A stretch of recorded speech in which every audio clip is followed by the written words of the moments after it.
Hey, Lord Henry, welcome to the stream.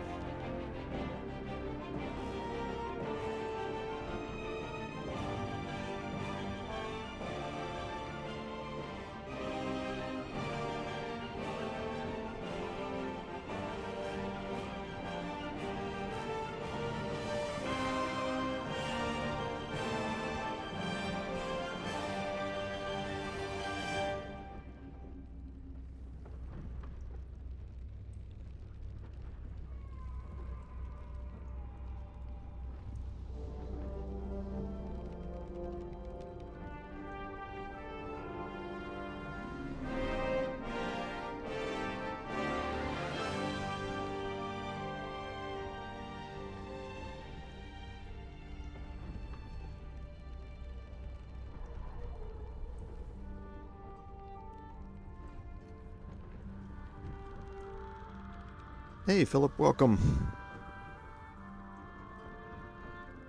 Thanks, everybody, for being here. I appreciate it.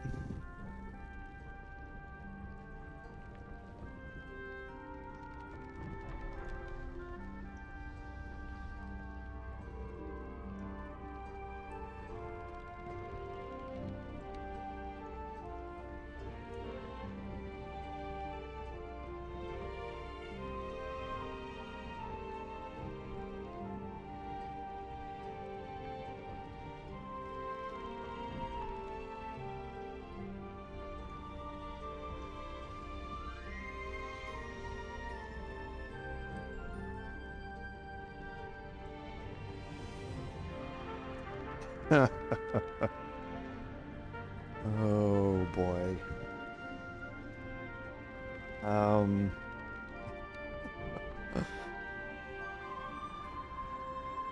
said I wasn't going to, remember?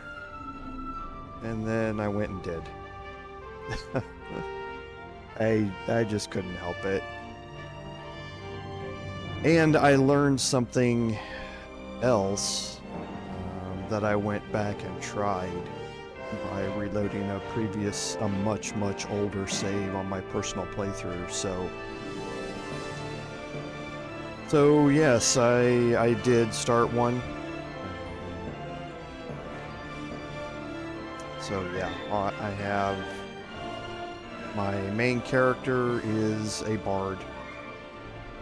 I'm going to right now. I have Lae'zel in the party, but Lae'zel is going to be replaced with Minthara later on. And then I have Wyll and Shadowheart. So yeah, it's gonna be interesting. Oh, and I change out Shadowheart and Astarion fairly regularly. But yeah, it is it's very interesting so far. Yeah, I mean it's quite a bit tougher in certain places. But if I had to guess, I'd say 90% of it is the same as Tactician. And I'm familiar with that, obviously, from my personal playthrough, so...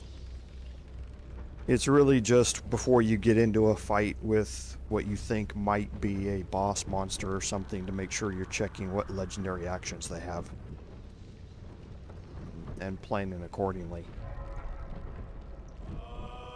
Because, yeah, some of the fights can get fairly intense with the legendary actions. I think they might have gone just a tad overboard with the legendary actions in honor mode. But it does add a level of planning and stuff like that that needs to take place. Using the terrain, using choke points, repositioning your characters is a lot more important. And starting your engagements with just one character is not nearly as functional as it used to be in certain instances.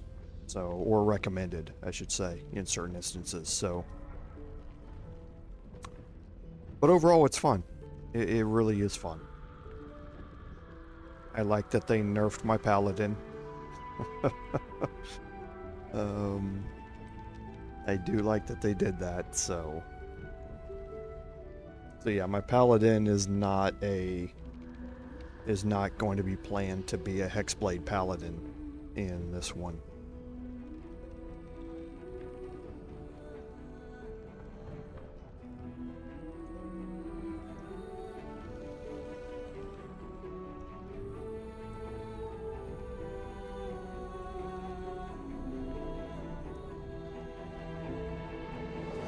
Yeah, they really do, and that's what one of the things I always liked about campaign encounters in tabletop was that, you know, normally all the way up through, you know, tabletop D&D, you told the DM you were going to end your turn and that was it.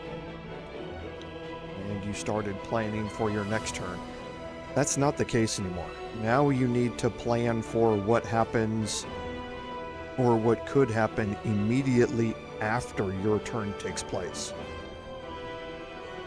So you need to have your characters positioned so that certain ones of them may bear the brunt of those legendary actions because they're better able to do it. Stuff like that. It's really much more about, before clicking that end turn button, making sure that you are ready for what may come at you from something that is not next in the initiative order. So it's really a whole nother level of preventative planning that needs to take place at the end of every one of your character's turns.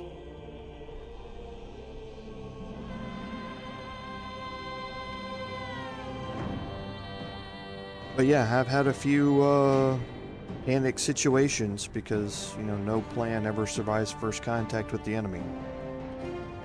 So you get into a couple of those situations where you're like, oh, wait a minute. This didn't go right. Am I gonna wipe here? And you try and pull out all the stops.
Yeah, I mean, I don't know as if you necessarily need to start over. I mean, depending upon where you were before your break. I mean, there were content additions made, but there was nothing, game breaking, I think, that you would miss if you've already skipped it. And that sort of stuff. Previous, in the previous patches. But there's been a lot more changes to the end of Act 2 and Act 3 than there have been to Act 1 and the beginning of Act 2. But depending upon where you are, you might, just to get the full, benefit out of the entire thing. Hey Solo, welcome.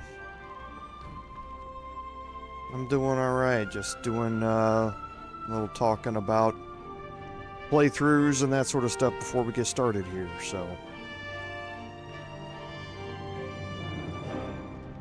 But yeah, like I say, I didn't think I was willing to start a fourth concurrent playthrough. I had said previously about honor mode that I wasn't going to start it, but then I started getting more into it, and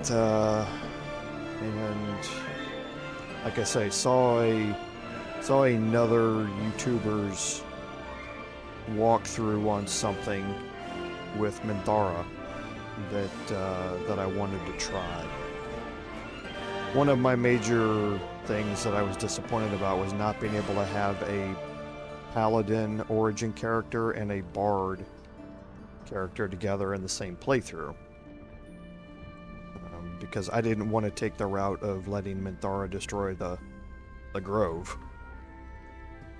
Minthara is a Vengeance Paladin, which is what I am in my Paladin playthrough, and I wanted that to synchronize really well with a Bard, and then watching somebody's playthrough of how to actually save Minthara without destroying the Grove led me to kind of want to do that, and I was like, well, if I'm going to do that, I might as well start doing that with my honor playthrough. So yeah, managing 4 playthroughs at once because I can't use the honor mode one as prep for this, so it's going to be interesting. We'll see how it goes, but let's go ahead and get started here.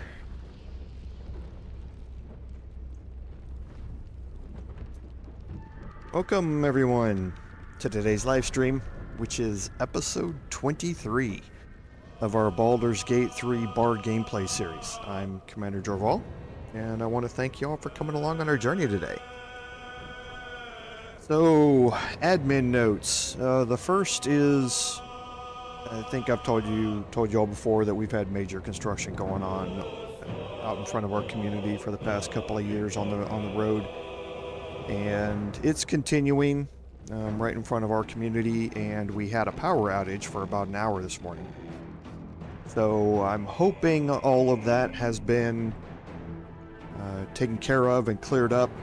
If for some reason the stream just up and quits, then either my cat has rolled another nat 20 on the power button, or we've got a power outage, and we'll just have to end things there, because obviously not much I can do about it.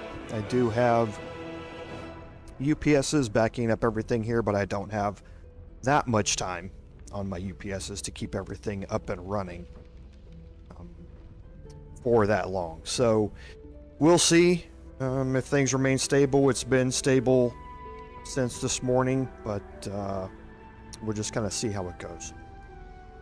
So on the second admin note, there was another hotfix released. It was released yesterday. It was actually released during the Larian Studios Christmas party. And this hotfix really takes care of some Xbox issues for the most part. It also has a big update in that it brings patch 5, which was the massive update adding the epilogue and everything else. It brings that out on the Mac platforms.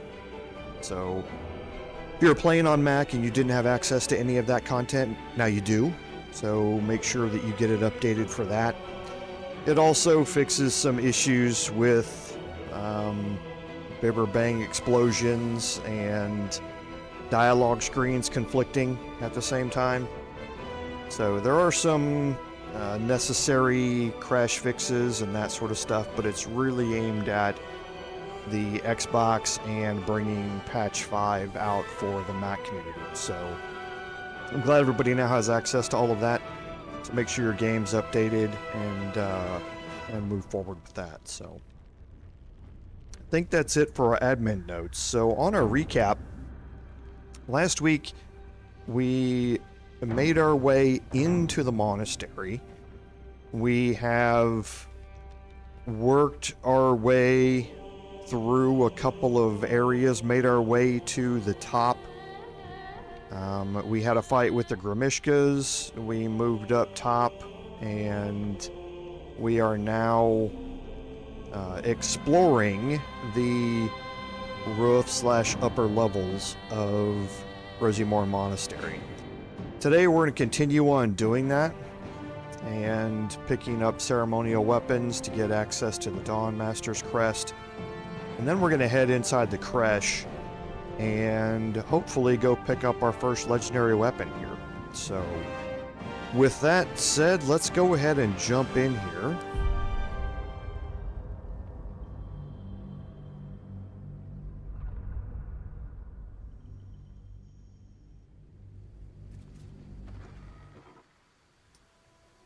Okay, so here we are up here on the roof of the monastery. Remember, we have gone up here and picked up the ceremonial weapon that was up here in the nest by casting darkness on this, so the giant eagles did not aggro on us. We went over and had the Grimishka fight down in this room down here, and we jumped across. We jumped down here onto this area so that we can do some explorations over here, because there are a few things that we want to take a look at over here. So we're going to take Lae'zel over here because of her high strength, which directly impacts her jump distance. And jump her across here and just do a couple of quick searches. And she got encumbered just by a healing potion. So don't worry, we are going to be obviously getting rid of a bunch of this stuff once we make our way into the creche. We do have a vendor in there that we'll be able to talk to and clear out our inventory. Do have a skeleton here we can search.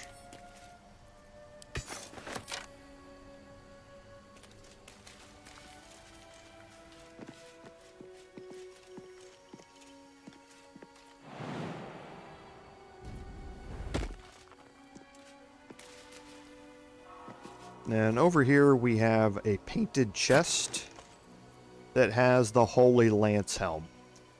So the Holy Lance Helm has the Smite the Graceless trait on it. That is, creatures who miss their attack rolls against the wearers must make a dexterity saving throw or take radiant damage, 1d4 radiant damage. And it also gives you constitution saving throws +1. So it's another one of those trigger on miss type of items. And right now there isn't anything that I want to replace on any of my characters to equip that, but depending upon what you have for like I say, a paladin class or Shadow Heart or somebody like that, it may be useful for you, especially if you do have a high armor class and you're going to get misses a lot. So our bardic inspirations are obviously important for us, and being able to heal while giving those bardic inspirations is very, very important with the Cap of Curing. But for somebody else who may have a high armor class, like I say, like your sword and board paladins, things like that, the Holy Lance Helm may give you a lot of additional bonus, 1d4 bonus damage. So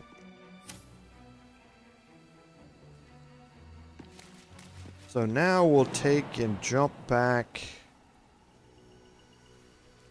over here. And there's no, just to clarify, there's nowhere else to go out here around any of these corners or anything like that. So you don't have to worry about trying to make your way around anywhere like that.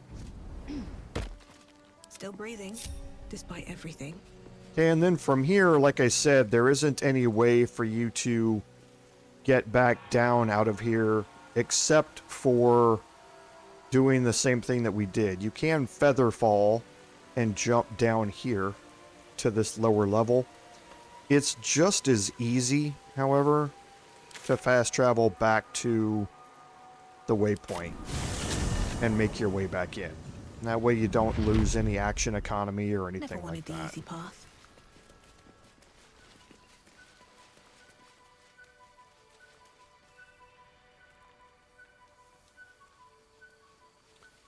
Okay, so we're going to make our way back here, and we're going to have our Kobold fight. But before we do that, I think we're going to head back around real quick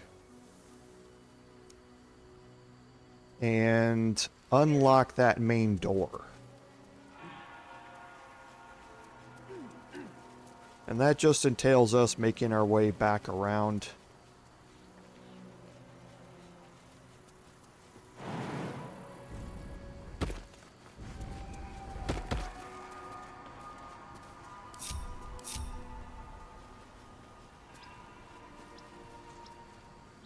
Sometimes this works and sometimes it doesn't. It was a good suggestion. Like I say, sometimes they just get trapped. Eager for battle. Proceeding. Can't give up now. On my way. Okay, so we'll make our way over here and climb back up these roots.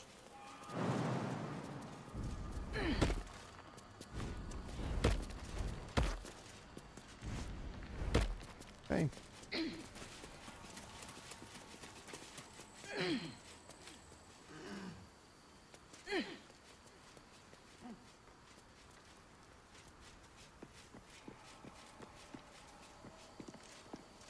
Make sure everybody's with us. We are, so now we'll make our way through here.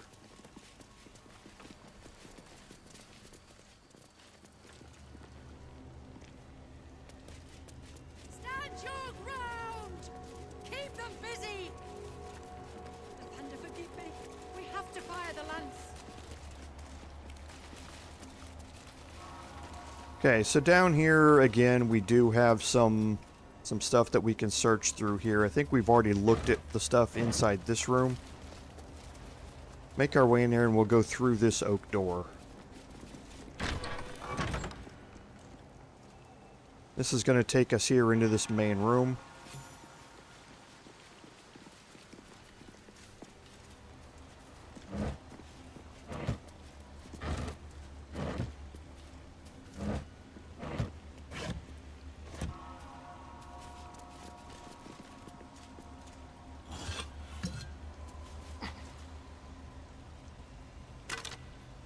Do a little bit more searching while we're here. There's not a whole lot in here. The grease bottle is, if you do not have one, you want to pick one up. I believe we have several. Yeah, we have several, so we don't need another one. But there's one sitting here just laying on the ground. If you don't have one, pick one up. You'll see why a little bit later on.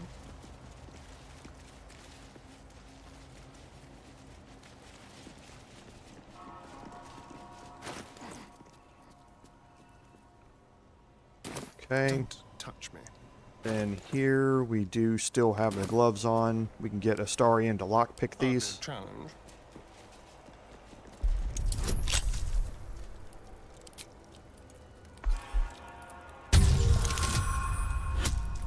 Hey, our first now one out of the way. Good deal.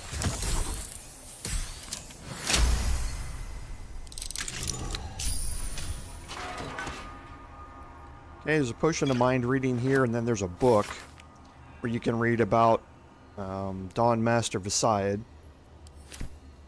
And then, of course, the lever here to open up the main door. And this is just going to make it easier if you use the waypoint outside to come back in this way instead of taking the other roundabout ways to get into here. So we'll lockpick this as well.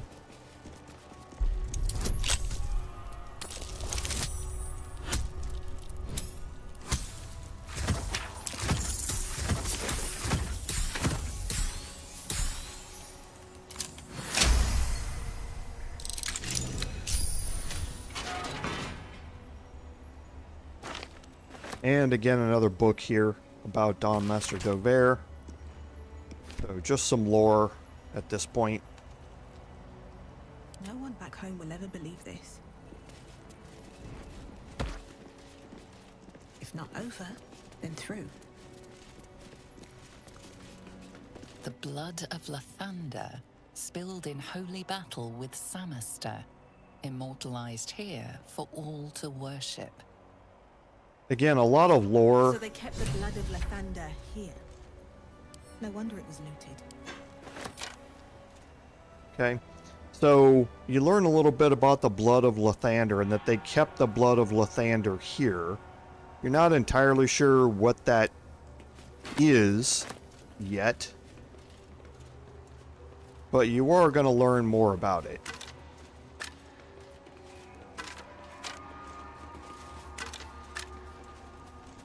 There is a Githyanki longsword here. One mighty thrust, one life purged. Indolence breeds madness. There is a stone disc here that talks about all the things, all the valuable things that the Githyanki have taken from the monastery. Onward. Okay. And from that point, there are, you know, just little areas, little offshoots that you can explore, but nothing that leads you anywhere else No one stopped me yet. of major import. One The day main I'll reason catch that you come in here is to head down this way. Indolence breeds madness. And again, Curious. another Githyanki disc here that talks about the fact that they're going to take over the monastery. It's easily defendable, and that there are some enemy or some monster infestations in here, which will probably be helpful in keeping visitors at bay. Anything, something over there.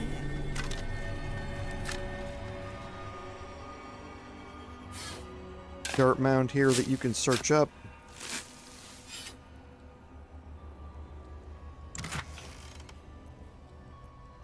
Some more crafting ingredients.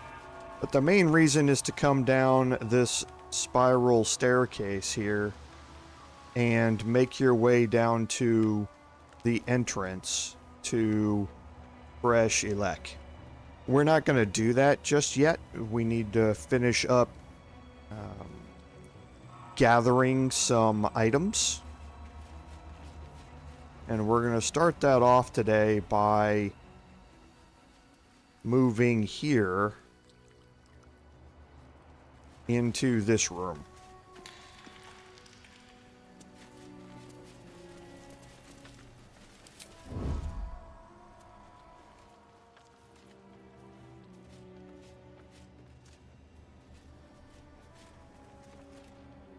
Hey, now I'm going to try and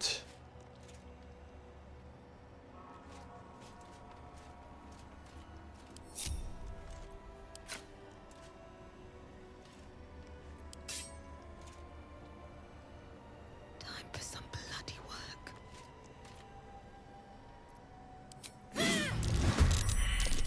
okay, so failed my stealth check there. Probably could have done that. Oh, because it didn't one hit him.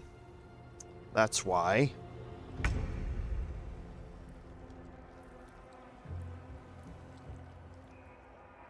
So I figured that that would be a fairly safe one hit. That was obviously not the case. Should have done it with Lae'zel.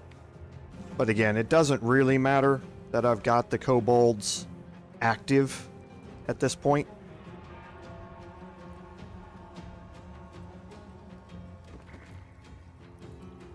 Where's the inventor at? Okay, so he's back here. He's gonna dash to get to me, that's fine. And then it will be my complete turn to go. Alright, so not an issue here, really.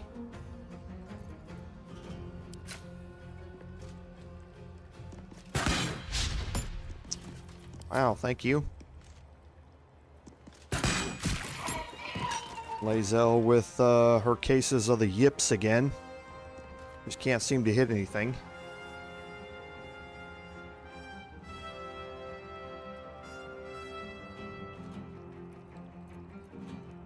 This is good.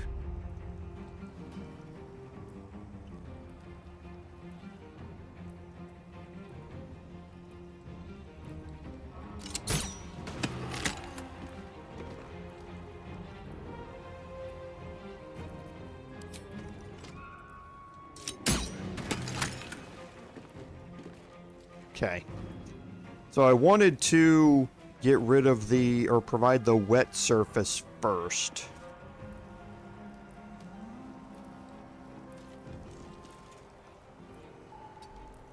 And then override that with the alcohol surface.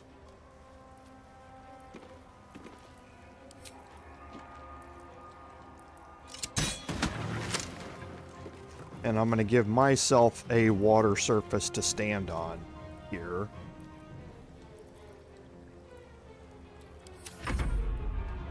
That kobold reeks of spirits. Okay, now for Wyll, and I want to make sure he does not have the boots. Okay, good. He's not wearing the boots that electrify a surface.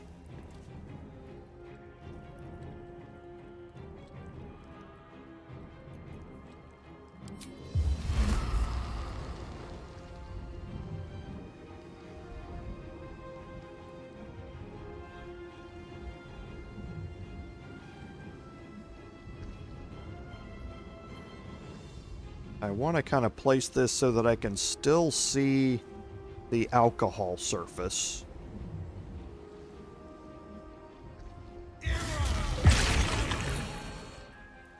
Okay. Well, so much for peace.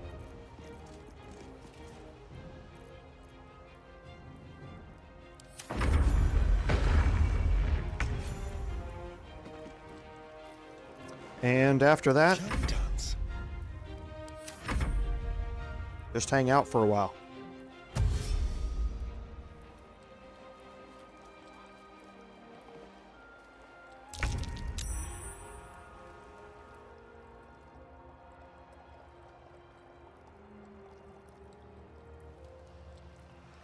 Okay, I'm looking to see how far the alcohol surface extends. So just up to the door, I think.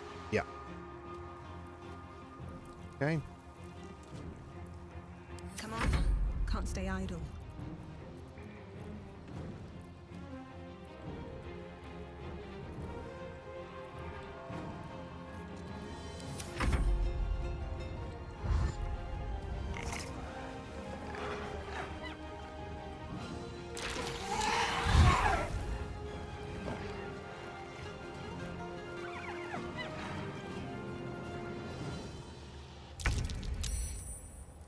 Okay, so now here we can just add insult to injury here.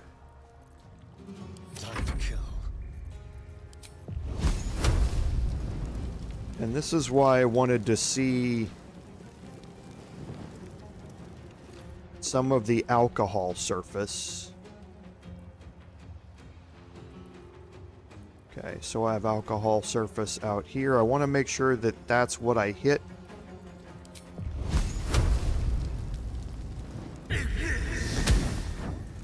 And he missed. Don't think it's going to matter much, but...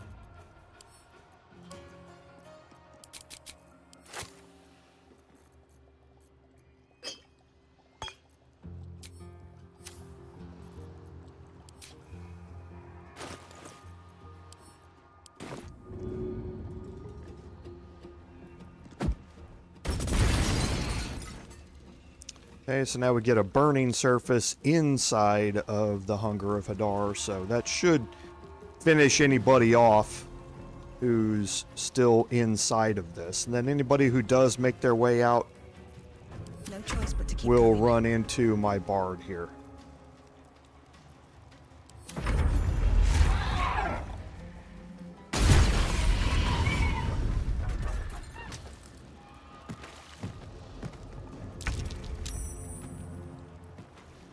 Let's have some fun. What now?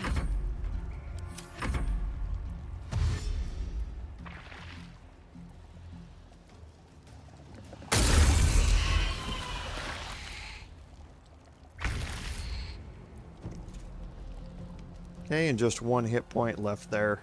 I'm ready. This is my time. Okay, thank you.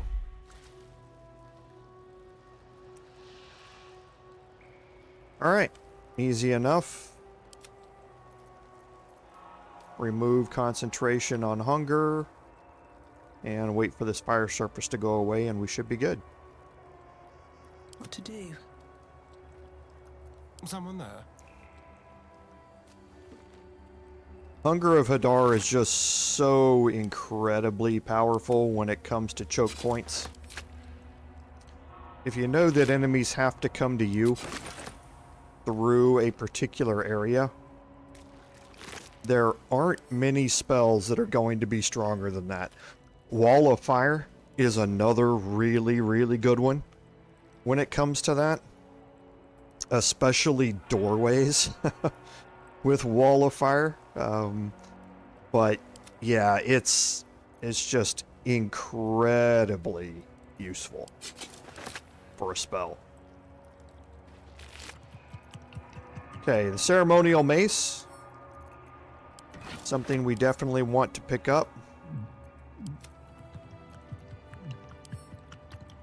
The Kobold Journal we've read before. It's just their musings about getting drunk all the time.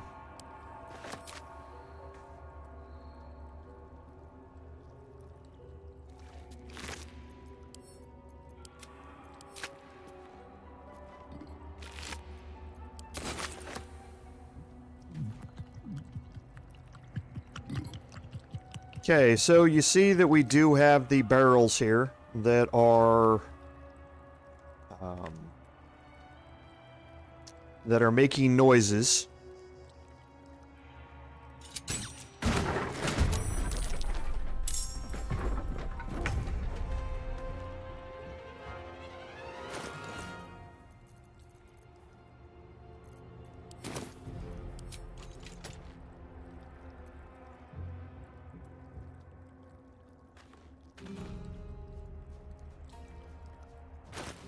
How many of these do I have between all of my characters?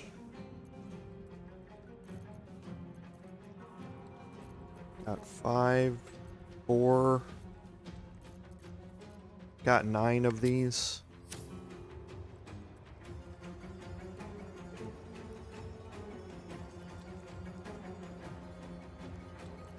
Let's actually...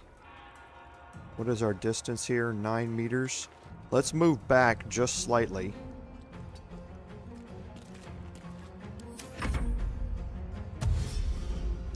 He's gonna dash to get to me.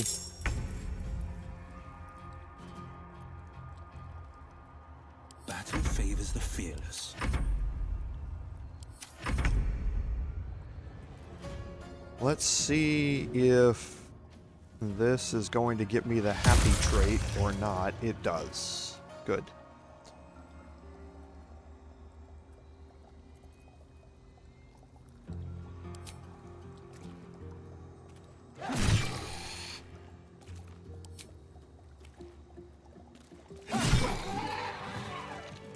Okay. Keep your distance, darling. The happy trait's always a good bonus if you can just stack it up on top right at the start. One step at a time.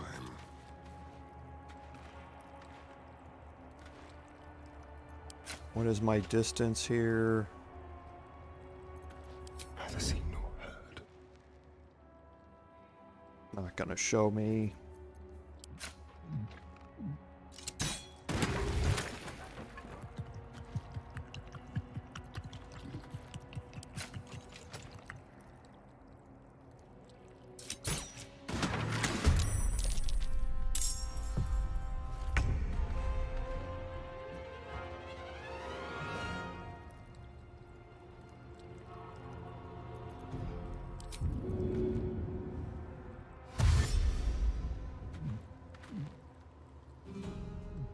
Let's see if we can get over here. Leave no trace. Go into hiding here.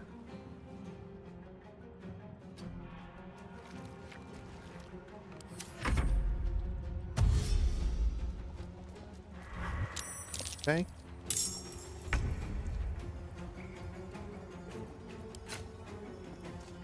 This is your end.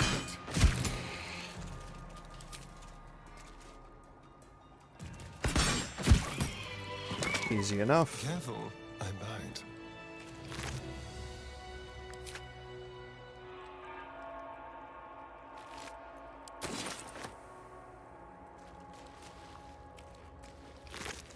Do a little bit of looting here before we open up the last couple of barrels.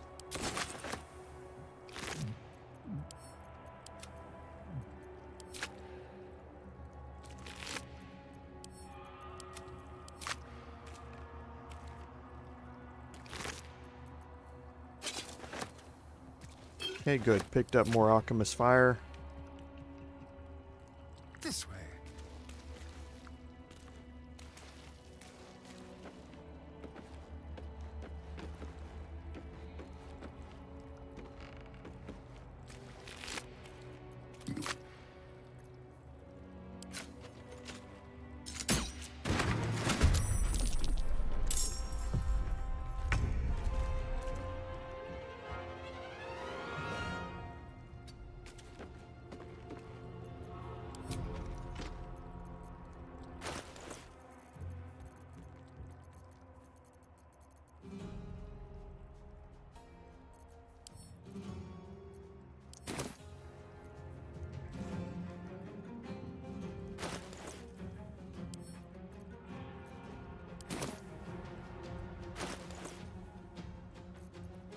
Okay. So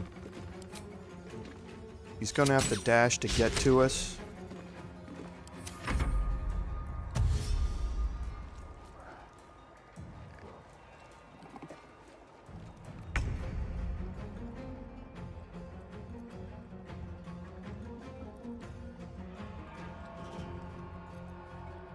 We're gonna click heals here. Actually, no, we can do it here.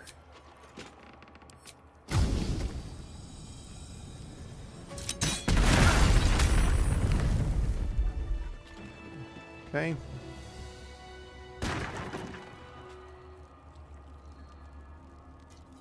Wait for all the alcohol to quit burning. And I believe we have one more barrel down here. Yep.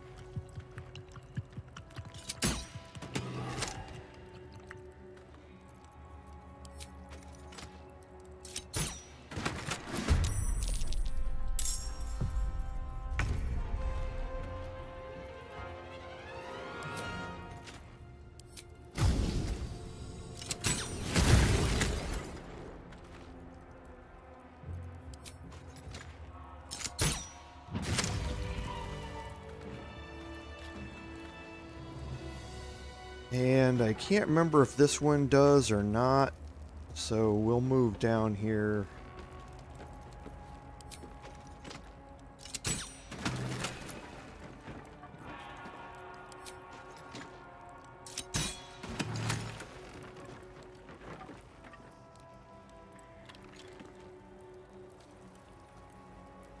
I'm listening just to see if I hear any more. I don't think I hear any more.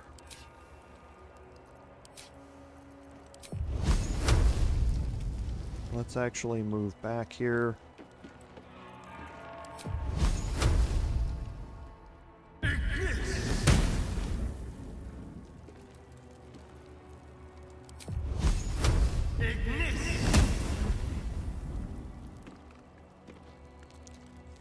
Alright, wait for that to burn off. Then we can head down here and do the last of our looting.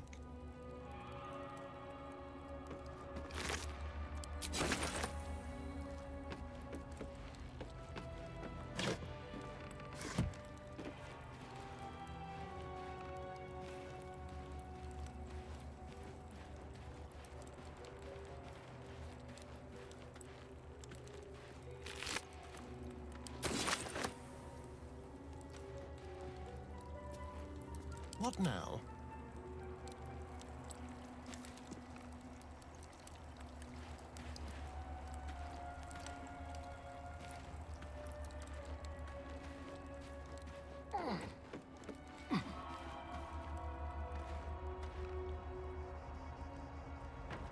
Okay, so I think that's it in here now. Everything's been looted. There's still one Don't mind if kobold I here. do.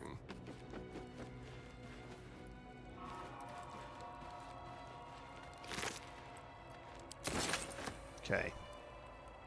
Never a dull moment.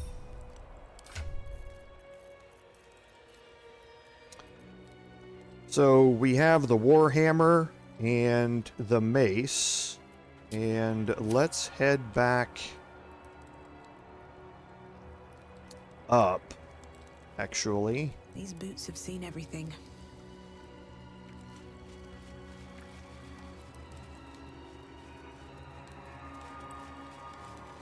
And don't forget, you have another way to get into and out of this place by making your way around the backside here.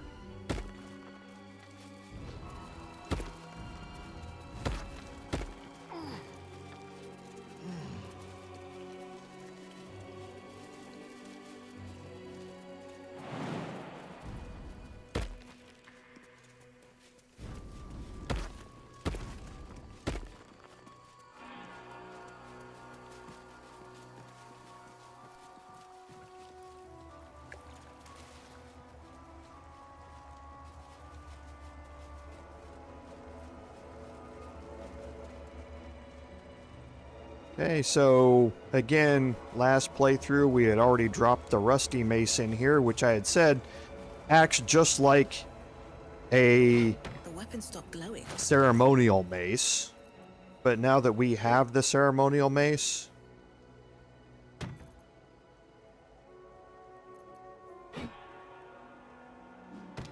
might as well drop it on there.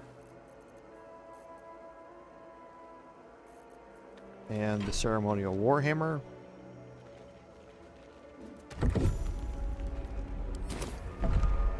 We'll drop there, and that will give us Morning Lord's Radiance. And now we can pick Something up, good here, I hope. or search the pouch here, and pick up the Dawnmaster's Crest.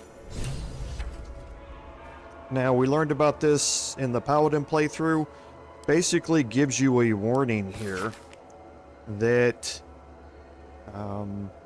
if you don't have the Dawnmaster's Crest, when you find the blood of Lathander, then the monastery is going to be destroyed.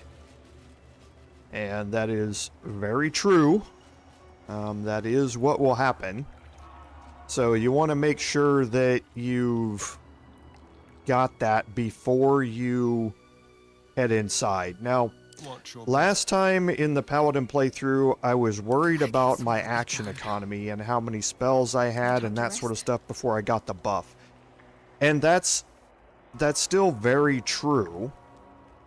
However, I'm not going to be as focused on it anymore. I would like to keep the Morning Lord's Glory buff, or Radiance buff, because of the additional Don't waste a step. 1d4 radiant damage that I get out off of every attack. But if I don't keep it, then it is what it is. I'm not going to worry about it. If I need to take a rest down inside the creche, then I'll just do it. So let's go ahead and head back in here now that we've picked up we picked up the crest that we needed out here. We're now going to make our way into Creche here.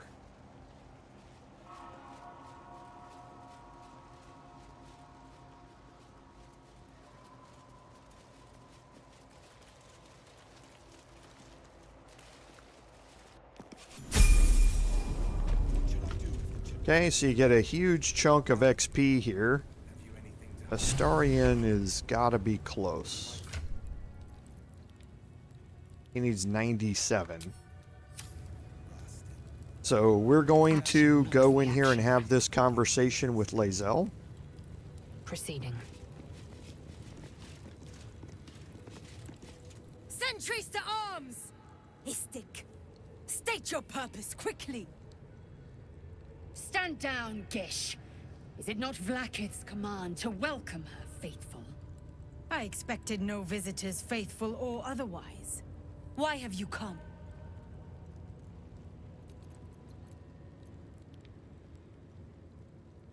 We seek the Zaith'isk.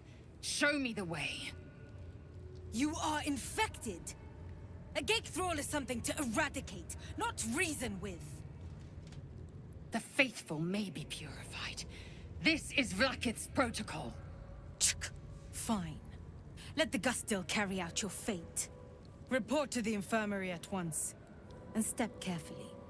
Creche watches you. Okay, so we did learn our lesson, as Philip said. We learned our lesson about Keep going. lock picking these gates. Now, I went back off stream and replayed this in my personal playthrough.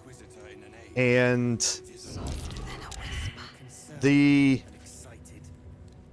outlines here, again, were not overlapping like they were in the Paladin livestream. And I went up and I picked that gate without any problem at all. Nobody was angry with me. Nobody got upset. So I don't entirely know what managed to trigger it in the Paladin livestream, but either way, I'm going to avoid it here.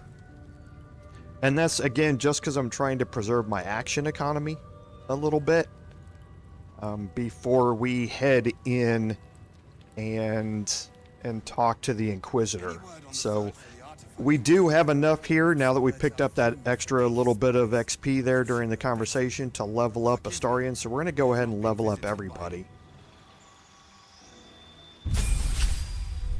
And this is level 7. So level 7 for Bard gets us our level 4 spell slot, which, going through the list here, is incredibly important. Most of the level 4 spells that you're going to see for a Bard are party control or enemy control type of spells, but they are incredibly powerful. Polymorph is great in that it does exactly what it says on the tin. It turns a single creature into a sheep. Now that sheep has a small amount of hit points, If those hit points drop to 0, it's going to revert to its original form with its original hit points. However, for 5 turns, as long as you maintain concentration, that single target is not able to do anything except attack you as a sheep. This is another reason why having your reactions on Ask in your reaction menu are important, because the sheep has relatively few hit points. So if it tries to attack you and it misses, and you have a trigger on miss item on, something like that grants radiant damage if somebody misses you, then that radiant damage is going to proc, and it may drop the sheep's hit points down enough where it drops it to 0 and it pops out a polymorph. If it chooses to attack or get close to you and then chooses to move away from you and triggers an attack of opportunity, if you don't have that on Ask, again, you may hit the sheep for enough to drop its hit points to 0 and it will pop back into its regular form. Polymorph is a way to take one single enemy on the battlefield and neutralize them for up to 5 turns. So it's a great single target enemy management spell to have. Greater invisibility is a straight improvement on the ability spell, or on the invisibility spell. However, here you have stealth checks when you attack, cast spells, or interact with an item. Invisibility, normally, whenever you do any of those things, you pop out of invisibility. Here, you have a stealth check to be able to stay invisible while you do it. And those stealth checks get harder and harder. But casting greater invisibility on yourself or on one of your party members can be incredibly useful to be able to go invisible, move that character in, flip a switch, flip a lever, do something, take an item, and then move back out, and hopefully you pass that stealth check and you stay invisible while you're doing it. Freedom of movement is two things. One, they can't be magically paralyzed or restrained. And restrained means any time that you cannot move. Now that applies to a lot of different things. So a lot of different spell conditions, a lot of different attack conditions, and that sort of stuff. So casting this means that they cannot be affected by any of those things. The other thing that it does, besides not being slowed down by difficult terrain, is that if you have an enemy that is stunned, this will remove the stun effect from them. Okay? So that's why it's incredibly useful, is because the stun effect is a huge negative, especially to your martial classes. Not being able to take any actions, bonus actions, or reactions makes them useless on that turn. This would snap them out of it. Confusion is your 3-turn multiple enemy neutralization spell. So you confuse a group of creatures, causing them to wander around and attack at random, or just wander around aimlessly, or just skip their turn entirely. Especially for large groups of small HP characters that can do a lot of specific type of damages. And what I mean by that is, for instance, there's an encounter against enemies that later on that have a fear aura, where you get close enough to them and you have to pass a wisdom saving throw, or else you're always going to be feared when you're within that aura around them. Being able to take a group of those and cause them to be confused and wander around aimlessly and not come right towards you while you focus on the ones that are right next to you can be incredibly useful. And last is Dimension Door. Dimension Door is just great. In that this is one of those spells that if you are planning to play this by wiping out the monastery, you need Dimension Door to be able to do it.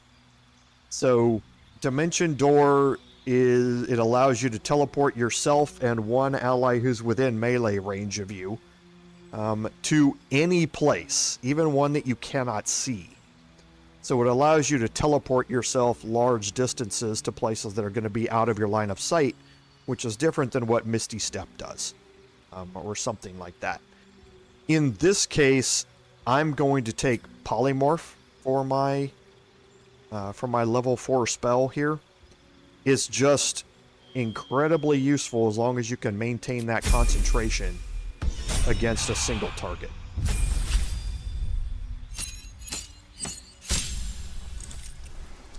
So, Astarion, if we level up Ranger again, we now have access to our fighting style here. And it gives us some bonuses here. So, a +2 bonus, straight up bonus to our ranged weapon attacks for archery is always very, very useful. 2-weapon fighting. So whenever I make an attack with my offhand weapon, I can add my ability modifier to the damage of the attack. That, again, is very useful because right now if you utilize your offhand crossbow or your offhand short sword, he does not add his dexterity modifier to it. Now his dexterity modifier is +3 right now, but it's pretty soon going to be going to +4. And that would give me an additional +4 to hit and to damage with my offhand weapon. So you're either going to gain a +2 bonus to your main and offhand ranged weapon attacks with Astarion, or you can gain a +3 modifier to that offhand attack with either your offhand crossbow or my offhand melee weapon. And that will continue to go up as your dexterity continues to go up. Defense, we've seen before, you just gain a straight +1 bonus to your armor class. And dueling, so this isn't something that I'm going to focus on with Astarion. He's obviously two-handed at this point. But giving him, taking away his offhand weapon and giving him either bare hand or a shield in the other hand, then I could do two additional damage with that weapon. Now that weapon cannot be two-handed or versatile being used one-handed, or versatile being used two-handed, but that wouldn't apply to any of the weapons that Astarion does. So it's really, for me, the way I play Astarion, it's 6 of one, half dozen the other here on how I want to do this. Either making my ranged weapons hit and do damage better, both offhand and main hand, or taking my offhand and adding additional damage to that attack. So for me, I think I'm going to take the +2 bonus here. I tend to use his ranged attacks more than I do anything else, and enemies are going to start having increasingly more difficult armor classes to try and overcome. So I'm going to take his fighting style with archery here. So for the spells that he's going to pick up, again, some fairly useful ones here. Ensnaring Strike is always useful to be able to possibly lock down an enemy in place for a length of time. Having Fog Cloud is, again, great for AoE for AoE denial of an area. And he can cast that, long distances and then move away. Also, things like Long Strider and Enhanced Leap for him being able to maneuver around the battlefield better can also be very, very useful. So he also has a straight damage spell, Hail of Thorns, which is pretty good. The Thorns deal a 1d10 piercing damage to the target and then explode, and that explosion deals an additional 1d10 damage to the target and all surrounding creatures. Now they have a dexterity save to be able to avoid that, but for small HP creatures in an area, Hail of Thorns works very, very well for that. I'm going to take Ensnaring Strike here and Hunter's Mark for him.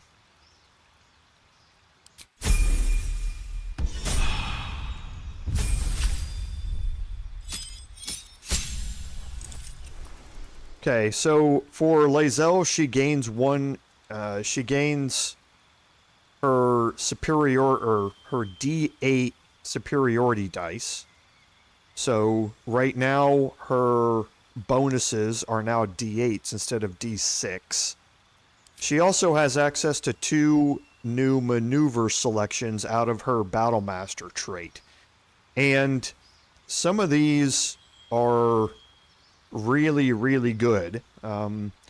Precision attack basically allows you to spend a superiority die and add it to that attack roll.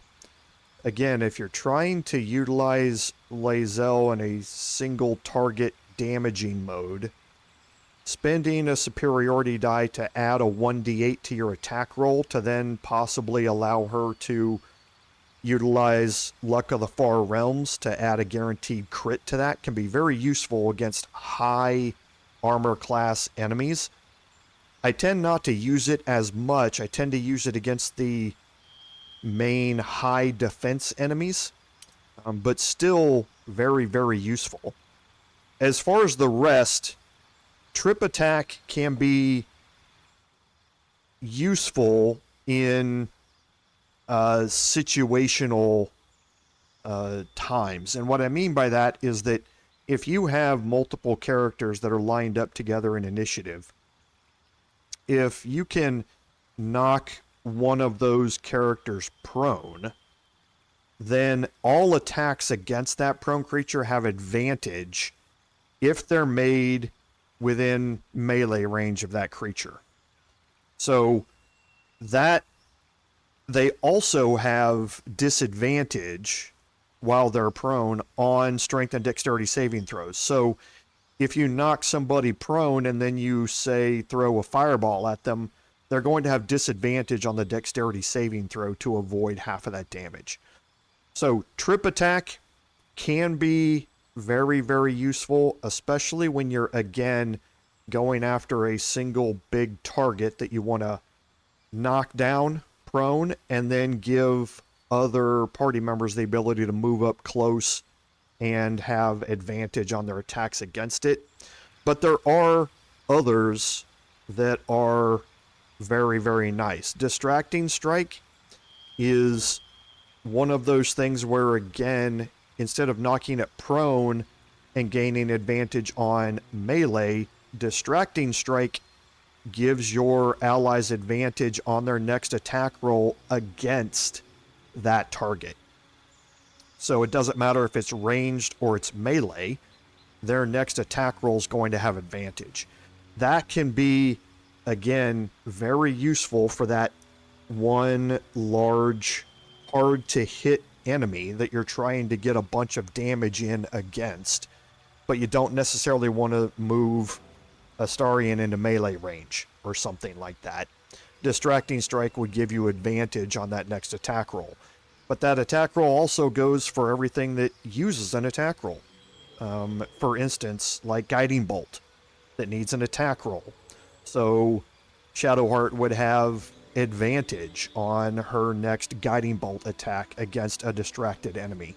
So I tend to use distracting strike more than I tend to use trip attack or something like that, but you can go through these yourself. There's a whole lot of good things in here on her Battlemaster maneuvers to be able to use.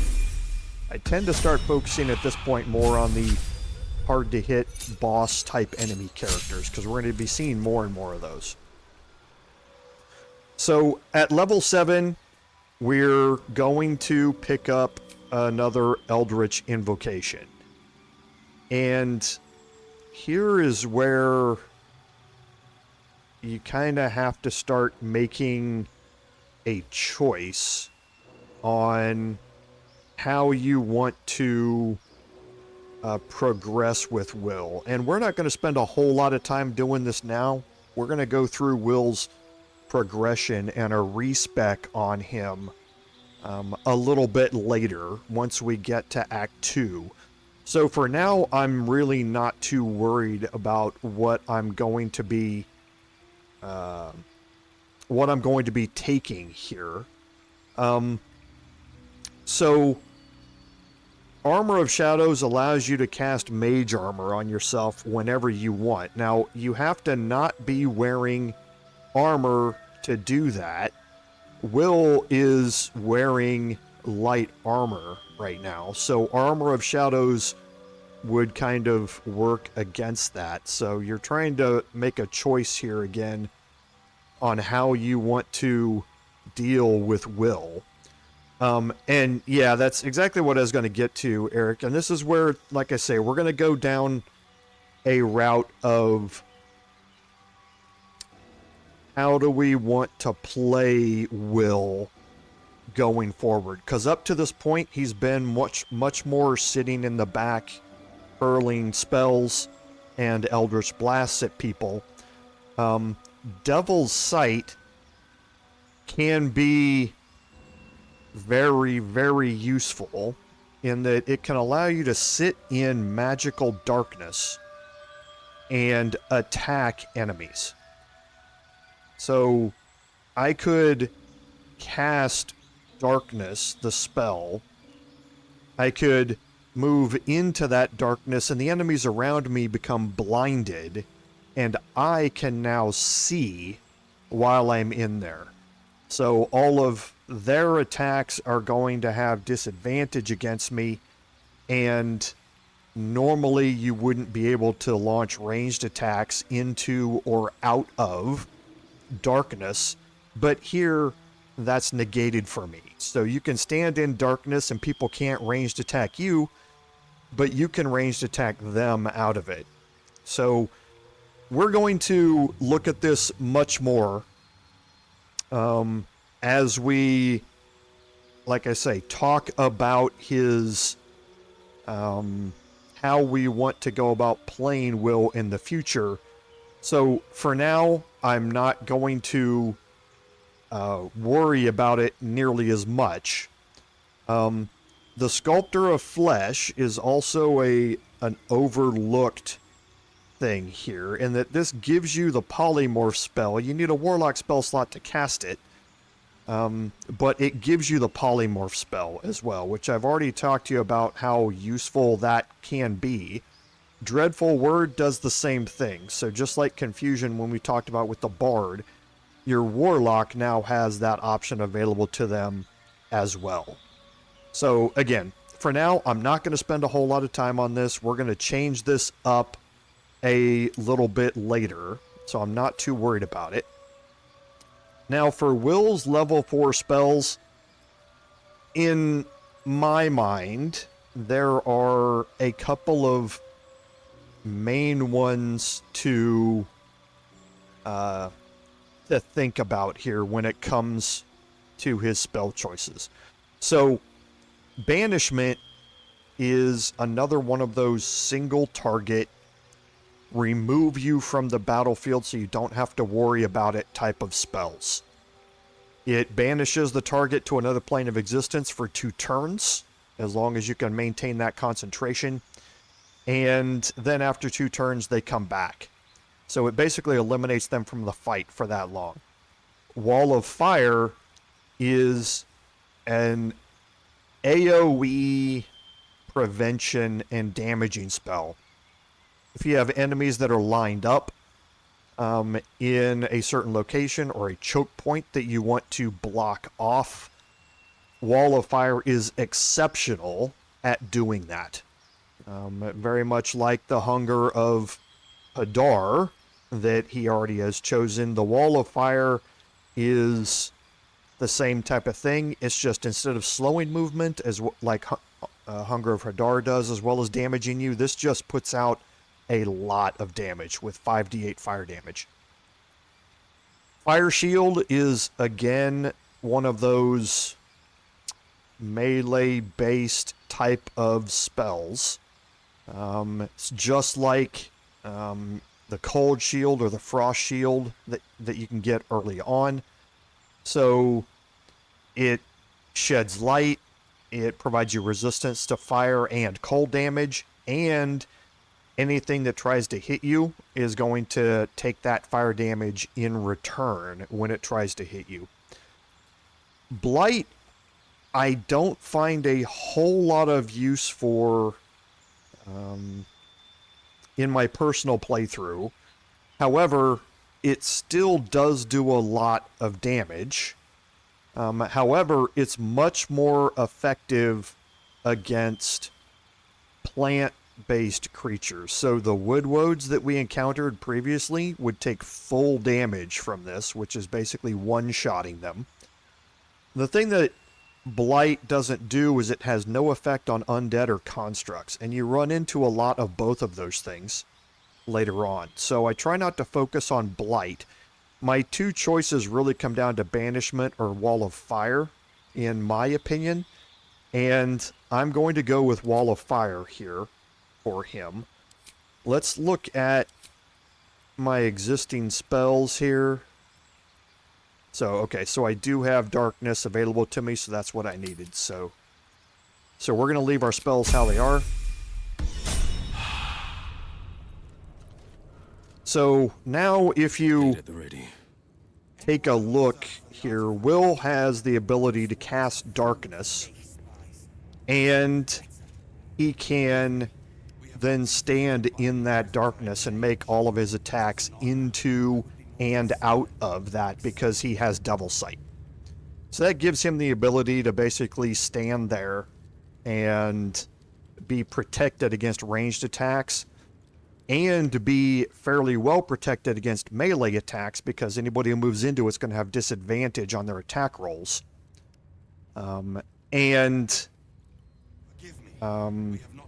of stand there and be protected to be able to maintain his damage output while being relatively safe. So we did pick up some really good things here during that level up, and a lot of those are going to come into play a little bit later on. So let's make our way through and into the creche here.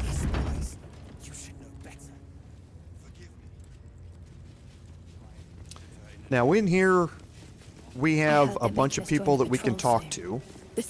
What if they don't find the weapon? Do we even know it? An Istik?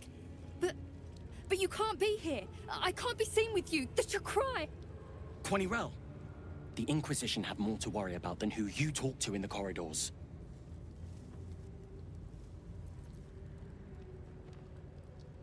Our Queen's eyes and ears.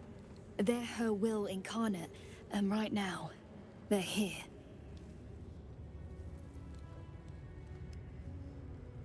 Okay, so I do have an intimidation option here. I'm not going to take it. There's no need to learn about the Inquisition right now from them. See? I told you. Nothing to worry about. She's in her quarters, through those doors.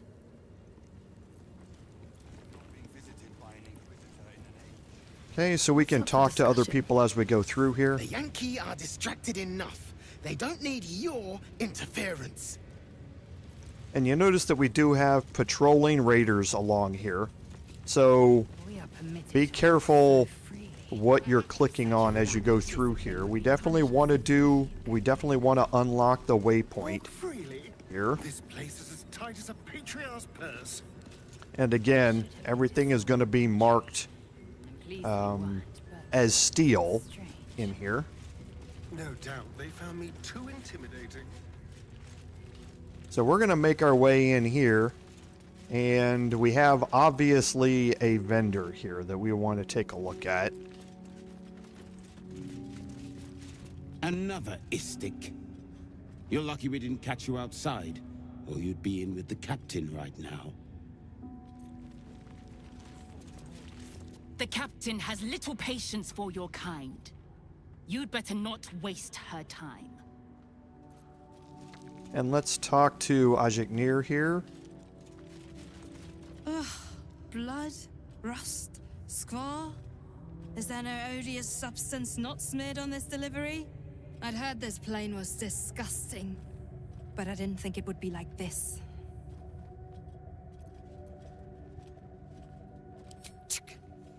Most metals here fold like Istiks, much like Istiks themselves. But if you're so keen to extol their virtues, you can pay accordingly. Okay, so we do have always have some interesting options here. So, arrows of arcane interference are always good. Keep a blade close.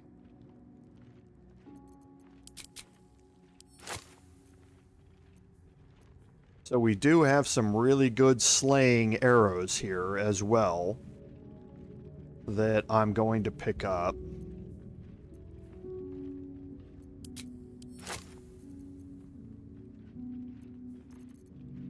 Okay, the standard ones that we're used to seeing, arrows of many targets. Very, very useful.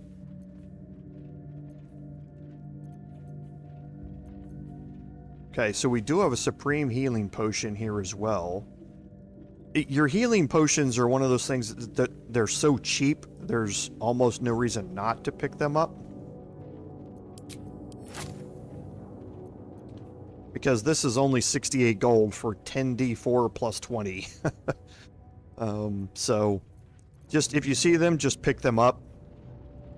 So as far as the weapons and armor that are here, we're going to have some standard armor selections, your regular half plate, full plate, splint armors, that sort of stuff. We have the Defender Flail. The Defender Flail has the Steel Physiology trait. It reduces all incoming physical damages by 1. It also gives you a +1 armor class, and this is a +1 weapon. It also has the Tenacity trait, which is when you miss an attack, you still deal 1 bludgeoning damage. So this is very interesting in that there aren't many things or many weapons that give you a bonus to your armor class. Okay? And for somebody who doesn't necessarily use a weapon that much, it can be very, very useful to have. In my case, on this playthrough, I don't think I'm too worried about utilizing it, but it's always something good to have in your stash somewhere, just to give you that additional +1 bonus to armor class whenever you may need it in certain encounters. So, the Knife of the Undermountain King. This is actually pretty cool. Organ Rearranger trait's always very nice, reducing the number you need to roll a crit by 1. So this effect can stack. So that means that if you have another item or effect that lowers your number needed for a crit, this can go along with it. So this can allow you to drop your crit number from a 20 down to, I think, the max of 17 is what I've seen when this stacks with 2 other items, or 1 other item and an effect. So you could be rolling crits from 17, 18, 19, and 20. But normally it's going to drop it on 19 and 20. If you stack something else with it, another item, then that could be 18, 19, or 20. So can be very, very useful. It also has another trait that when you roll 2 damage or less, you re-roll your damage die. And you take the highest result out of it. So you basically gain advantage on your damage dice whenever you roll a 2 for your damage or less. So Shadow Blade, you have advantage on attack rolls against lightly or heavily obscured targets when using this blade.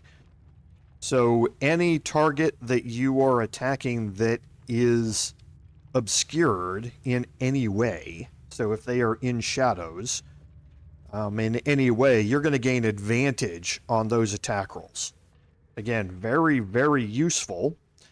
And then it is a weapon enchantment +2. So it's a +2 short sword at the end of the day, if nothing else. And for Astarion, that can give us a straight bonus over our steel forged sword that we have here. It would still allow us to use the first blood to gain that additional 1d8 on that first attack against anybody, but it would be a straight upgrade on the steel forged sword that we have. So now these things are going to start getting not cheap, okay, as you go. So just be aware of that as you start moving up through these things. They're going to start getting a lot more expensive to purchase, so keep that in mind. So Larethian's Wrath is a +1 finesse longsword. Again, important to realize that this is a finesse weapon like Falar Aluv is, so you can use it with a dexterity based character. But it is a +1 longsword, but it also has the Razor Gale. And this is once per short rest in a 4-meter radius around you. You can cast use this Razor Gale action, which damages all of the enemies within range that land or that fail the attack roll, or that you succeed on your attack roll against. This is kind of like cleave, so to speak, but it gives you this damage against all enemies in that range around you. So if you are surrounded by a bunch of enemies, this can certainly be a useful thing to have for your dex-based characters. So again, if you choose to use this is not a light weapon. This is just finesse. So you're not going to be able to dual wield this unless you have the 2-weapon fighting feat that allows you to wield this weapon offhanded or something like that.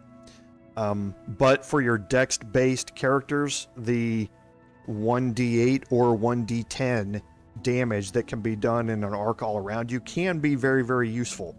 Again, with me using Falar Aluv and having the Shriek trait, which again is going to give additional damage against all targets within range to anybody who attacks them, not just me.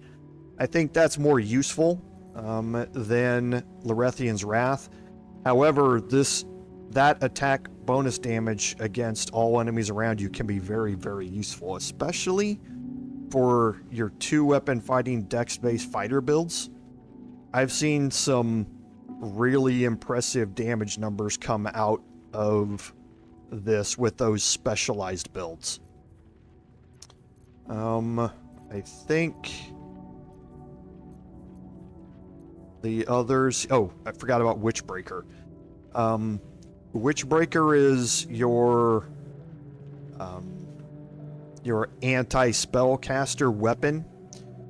Any enemy that is concentrating on a spell, you're going to have advantage on your attack rolls against it. Proficiency also unlocks the Hush You weapon action, which you deal damage against the target and possibly silence it. So this is kind of like your Susser Greatsword, just once per short rest as opposed to every possible attack that can be dealt. Witchbreaker, I don't tend to use it very often. I think there are other more beneficial ways to do it, but it is a versatile weapon, so you can use it with a shield as well, so somewhat nice. Now, as far as the armor or the boots and the gloves here, the Vital Conduit boots are whenever you're concentrating on a spell, you gain 8 temporary hit points.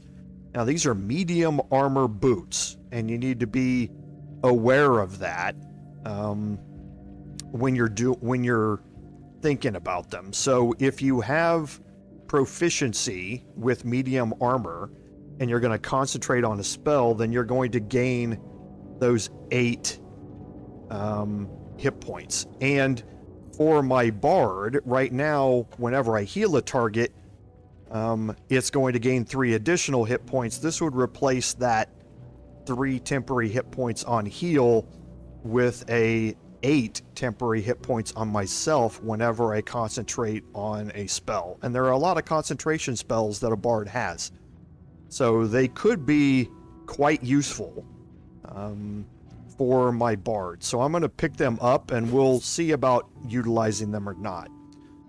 The Daredevil gloves, the wearer gains a +1 bonus to spell attack rolls. Now these are gloves, so they're clothing. They are not armor. And you get the Daredevil proximity trait, which is your ranged spell attacks are made as melee spell attacks when you are adjacent to a hostile creature. What this means is that Eldritch Blast, if you are surrounded by an enemy or you're up close to an enemy, Eldritch Blast is not going to have disadvantage on the attack roll if against a target that's within melee range. And you can toggle this on and off. Now, Wyll, with his gloves right now, is using the gloves of missile snaring. However, think about this scenario. You move Wyll in, you cast darkness, you move Wyll into that darkness, other enemies move in to attack Wyll, and now he has the Daredevil glove, so he can stand inside that darkness and just cast Eldritch Blasts all over the place without any disadvantage on the attack rolls. He doesn't need to reduce damage from ranged attacks because he's in darkness. You can't have ranged attacks made against you while you're in darkness anyway. So these can be very, very useful for your Eldritch Blast characters. And it is something that I always switch out on Wyll when I get the opportunity. And last is the Gloves of Dexterity. So these are, again, one of those items that sets an ability score to a certain number. In this case, it sets your dexterity score to 18. It also gives you a straight attack +1. So you gain a +1 bonus to your weapon attacks of any type, or your attack rolls, I should clarify that, of any type, because it also applies to spells that use attack rolls. But the other thing about this is that can be utilized for a character who doesn't have a high dexterity to also help increase their armor class if they're wearing armor that allows their dexterity to increase that armor class. For instance, your spellcasters who are, in this case with padded armor, his dexterity bonus right now is +0, I think. It might be +1. This would give him a +4 dexterity bonus. That would go directly to his armor class. So he's gaining +2 from dexterity right now. His dexterity would go up to 18. That would get that a +4 from dexterity. So his armor class would go up by 2 straight off the bat. And this works for any of those characters that can benefit from not wearing armor, or that wear armor that allows you a high dexterity bonus. So again, can be very, very useful. Having an armor class of 19 for, one of your warlocks can be incredibly useful. He would be giving up the Eldritch Blast and the disadvantage thing against melee attacks and that sort of stuff. What I tend to do is swap these two out interchangeably whenever I feel I'm going to need them on Wyll. So I always have them, and then depending upon what type of encounter I'm going to get, if I think Wyll's going to be right in the thick of things, then I will definitely put on the Daredevil gloves for that encounter. If I think he's going to be standing back toward the back and really just taking more ranged attacks, then I can set up the gloves of dexterity and up his armor class to make him harder to hit. So it really kind of it's situational depending upon the usage. So let's go ahead and clear out our inventories here.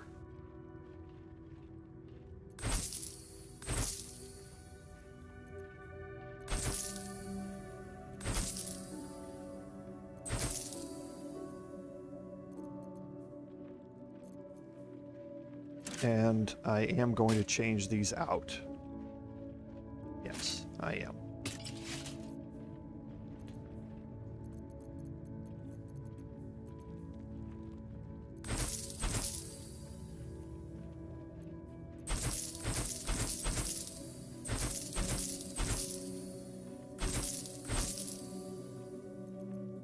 Okay, and I think that clears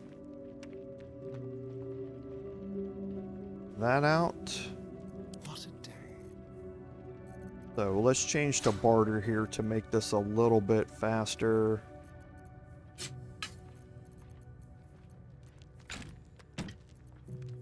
We're going to keep the Fire Stoker. We're going to need that later on.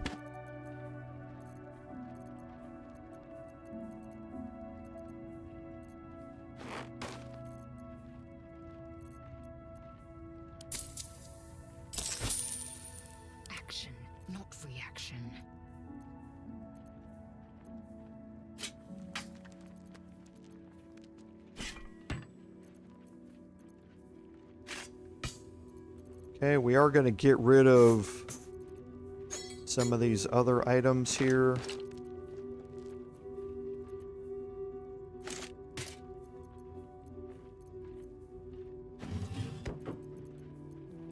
We don't need to keep these slates around.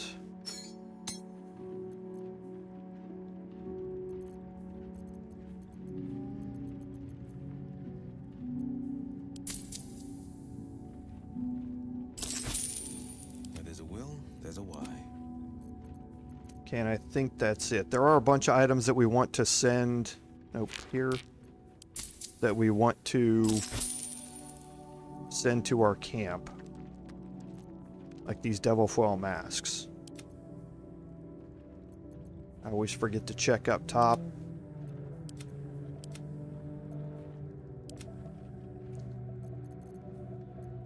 Okay, so I think we're good.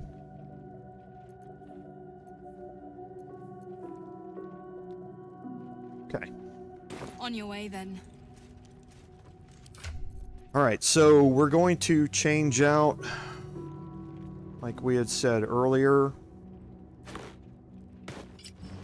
And see, there's his straight boost to his armor class because of it.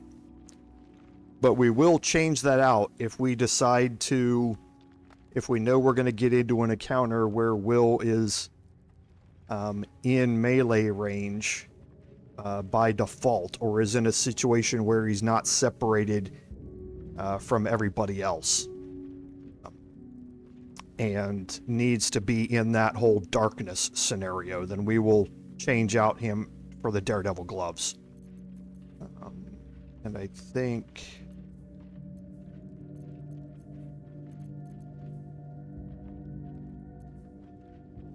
that's good for now. We can send off these Devil Foil masks to camp. We want to keep them. There's a use. It looks like I forgot to sell a silver amulet. There is a use for them. We just don't need them right now.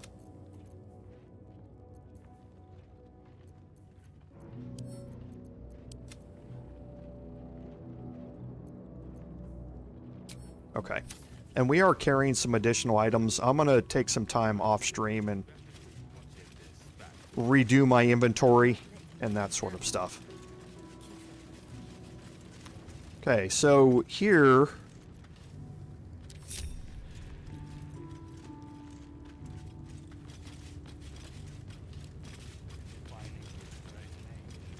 inside here, there is an elegant chest.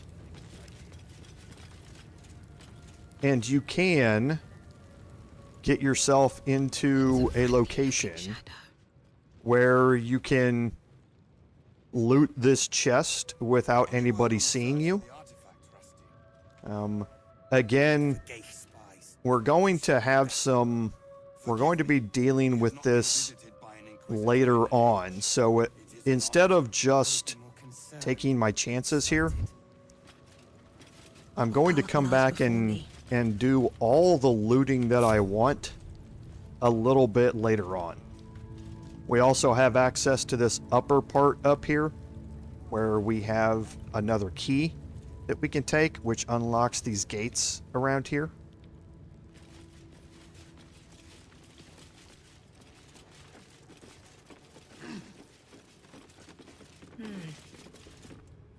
I see they're letting even istic mercenaries in these days. Saw my martial prowess. She'd make me a staff. Leave me alone. The watch must remain undisturbed. Okay, so we have this little area up here, and you can see that it continues on. I wasn't much better than the current stock when I was... Again, all these chests are marked as steel. And we have a cliffside marker here.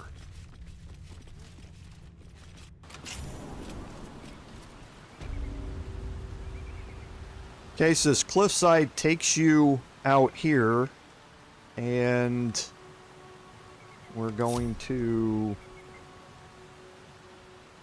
Eager for battle. take Astarion. Oh, enough waiting. I crave blood.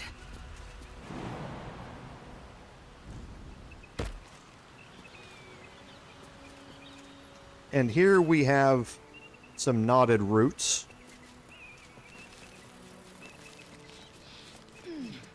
Now you recognize where we are, because here's the elegant chest that we looted. This is the pathway that takes you down from the main entrance. There's a set of knotted roots right here. This is an alternate way to get into the creche.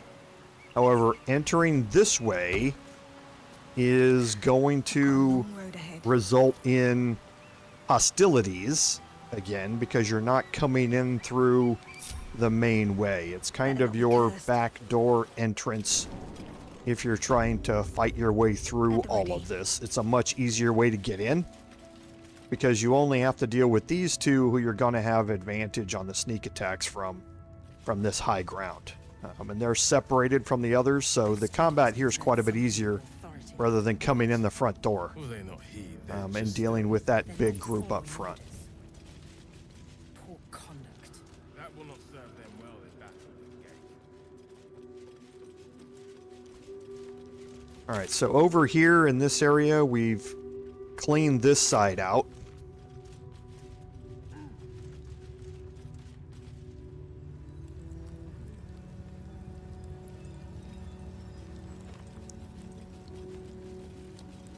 Okay, so if we head around this side... I want to have a word. An Istik allowed to soil our halls? Chick. Okay, inside here...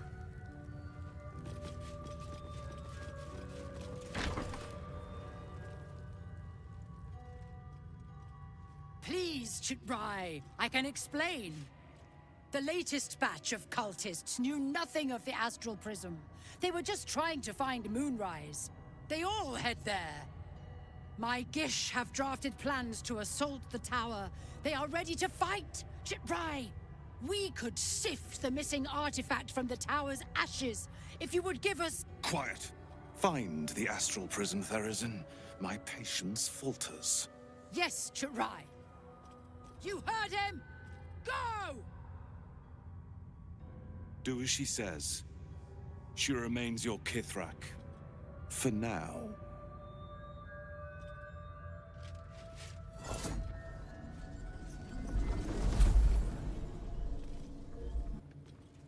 Okay, so that was important to recognize what happened there. The Inquisitor is obviously not happy with the captain, and now we have a quest marker, because we do need to talk to Kithrak Therizin here. But you also saw that she removed a crystal from here, and that brought this barrier up. So at some point you're going to have to interact with her to be able to, in one way or another, to get that crystal back to move through this area. So we're going to come back to this here in a little bit.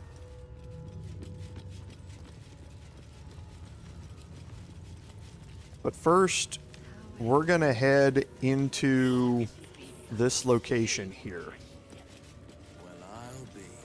So even the ferocious And Lae'zel has a soft side. A possessive side.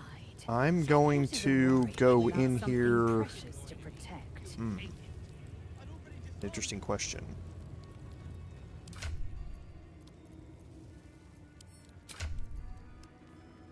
Okay, I'm pretty good. So I'll go in here with my bard. And, well, in it. Perhaps a tadpole has already addled your brain. Is that it? Seems like a good moment to talk. Shocky! Why do you keep hesitating? My instructions were clear. Because they don't make sense. Killing each other like this. It's stupid. All for you. Silence! It seems your childish prattling is attracting an audience. You fight again. This time, daggers only. And to the death, as instructed. Who wants to challenge this sniveling Istark? Okay, so you have some options here, and obviously persuasion is one of them to do. Now, the persuasion check is pretty high. I mean, with my bard, it's not necessarily an issue here. But if you don't have a higher skill, there is another way to go about doing this. And that is more dexterity-based. So you can offer to fight the boy yourself here in this combat. You? Tuskva. My students do not waste their time fighting such weaklings. But as we seem so intent on doing things differently today, why not? Take a dagger, stranger. This exercise requires nothing more than a blade and a backbone.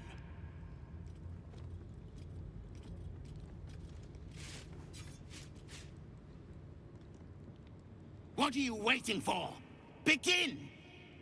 I refuse. There has to be a better way. Gillick. Kill him and put us all out of our misery. Okay, so now you have a dexterity option here to make a non-fatal attack. It's a fairly high DC for this as well, but again, I'm trying to illustrate different ways to go about this.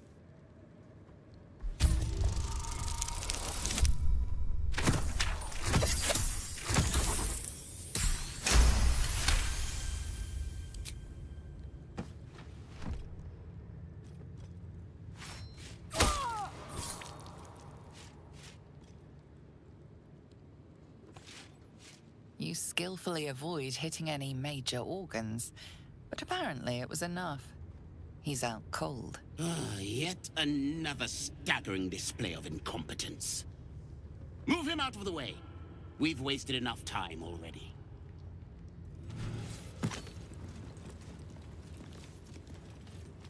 So now they're going to come pick him up. He's still knocked out. You are well on your way to being gate food. And he's going to be moved back into this room over here. Okay, and now you just need to wake him up. Multiple ways that you can do that. No hesitation.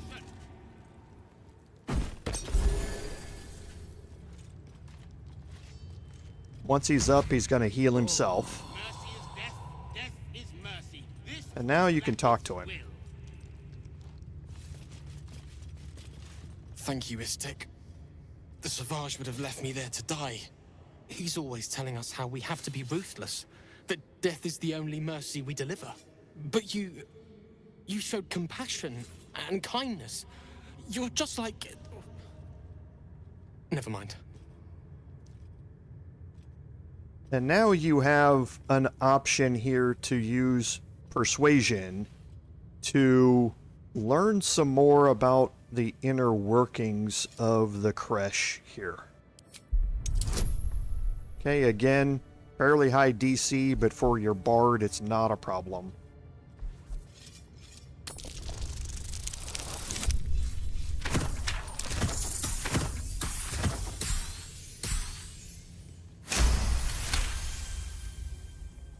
I speak of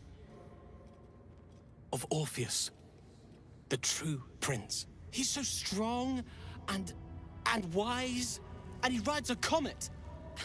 A comet! We're forbidden to talk about him. They say Vlaakith knows if you even think his name. I found his book. Part of it, anyway. I read it all the time. He's unbelievable.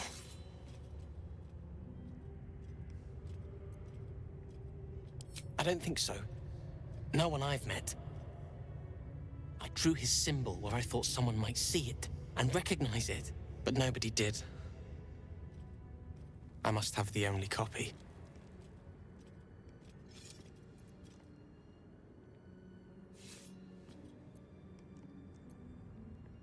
A group of warriors came, outsiders, on a mission for Vlaakith herself.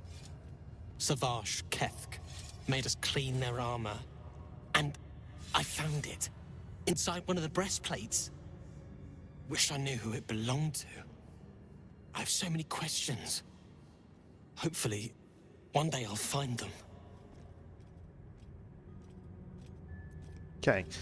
If you can take the book, if you would like.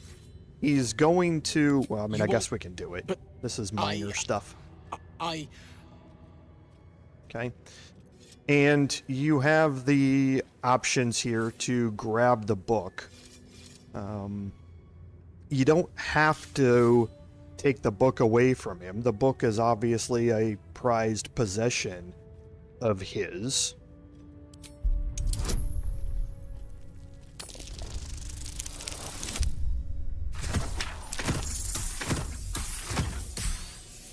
Oof. Fine. Take it. It's so stupid we can't read it. It's just a story. It's not even true. I'll do my best to forget what it said. Thank you for taking it. Okay.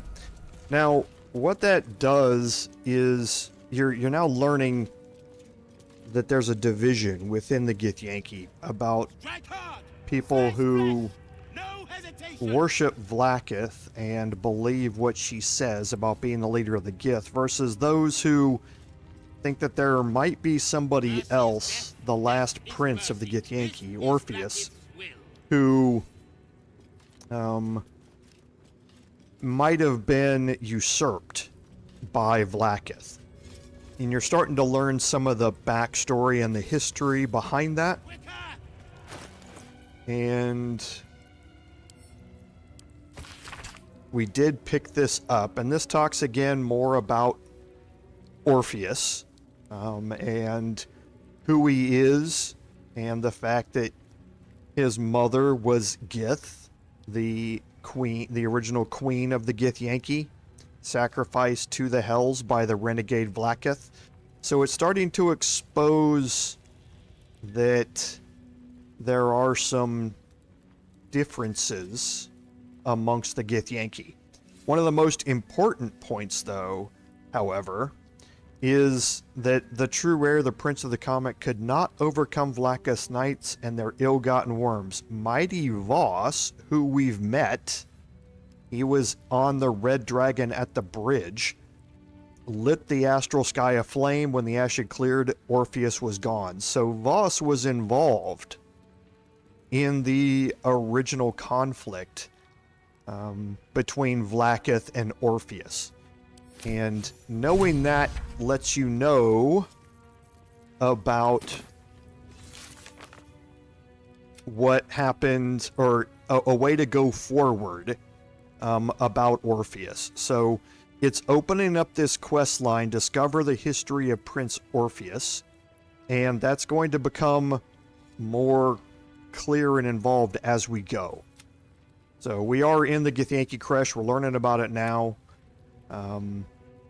The Githyanki sentries directed us to the Infirmary. We are going to go there here in a second. And we are progressing on the blood of Lathander and finding it. And we're going to do that today. So we are going to pick that up today. It's not that much more to explore through the Creche itself. What is it? These insufferable interruptions are distracting from my lessons.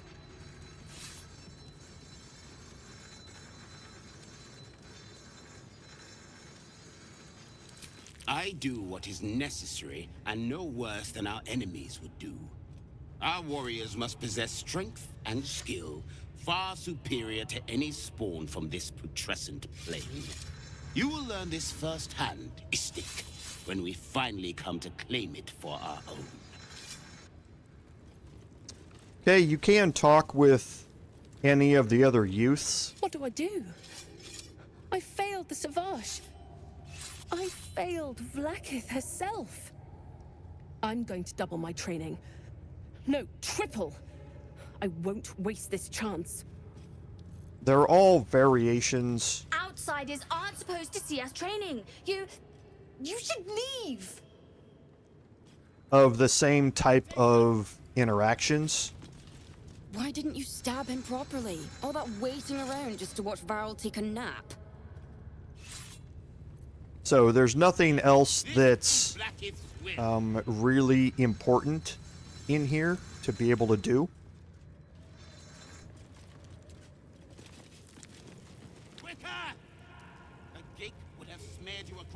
Sorry, we can go talk to the Ardent up here.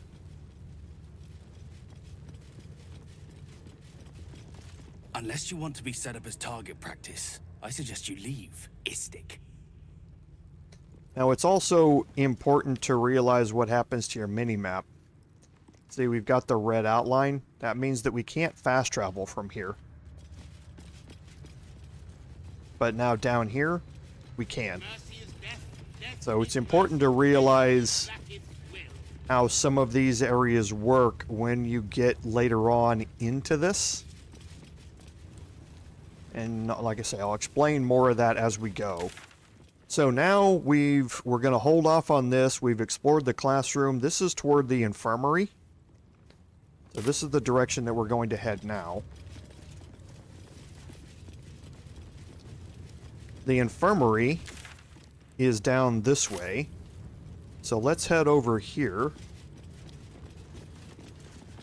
Now there is something else that I want to do.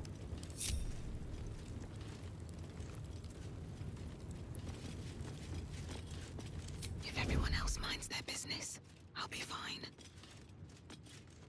This imposing portrait depicts a powerful Githyanki warrior, undeniably regal in her mien.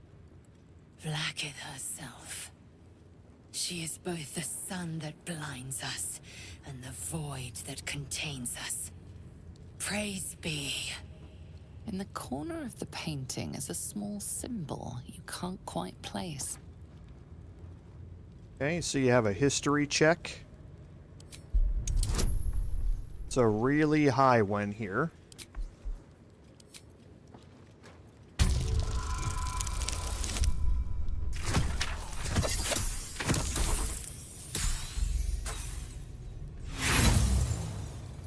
You don't have to pass this, so don't waste your inspirations on it. As hard as you rack your brain, the symbol doesn't look like anything you've seen before. It actually does. It looks like a comet. Remember a little bit ago that Varl told you that he drew a symbol, but nobody saw it? This is where he drew the symbol. He drew the comet symbol on this painting. Here. So we also have a dexterity check here. Okay, with a 16.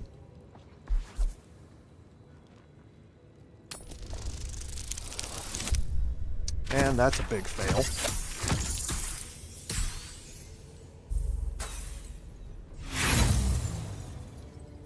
Okay, so I'm going to try this one more time and then not going to try it again.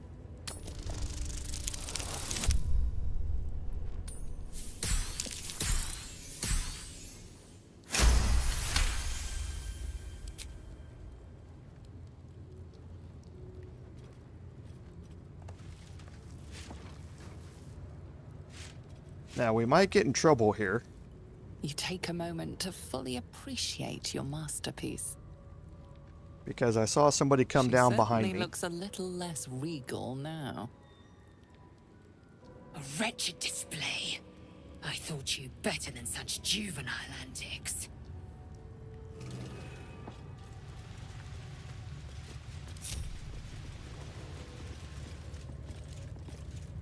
What is this? I need to get rid of it before the Inquisitor sees. Now, what that does is takes the youth who is standing over here and moves him out of the way, and you're now able to loot any of this stuff if you're trying to just make your way through all of this without him standing there and constantly seeing you. So now there is a bullywug trumpet here that we can pick up. And we can make our way into the oak door here. Now this room is part of a quest that we are not going to take part in.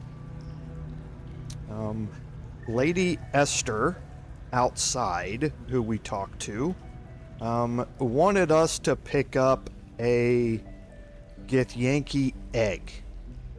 And this would be the place to get it from if you are going to do it. We aren't going to do it, but I can explain to you a little bit about how this room works. Again, I'm going to pick up some more. We're getting nicer clothing here as we go. So let me explain how this room works. So we're going to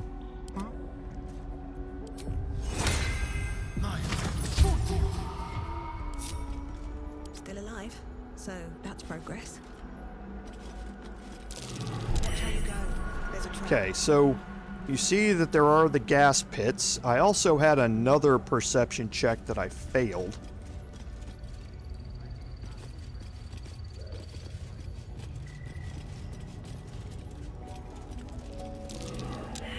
Okay, and I failed that perception check. All of these perception checks in here are pretty high. Okay, they're all DC 15s, and there are a bunch of them to make. I'm trying not to get too involved here. I was trying to hopefully Light on my feet. find one of them, but I don't think I'm going to. Okay. So how this room works is that you can talk to the person up here, and we'll jump across and go talk to him.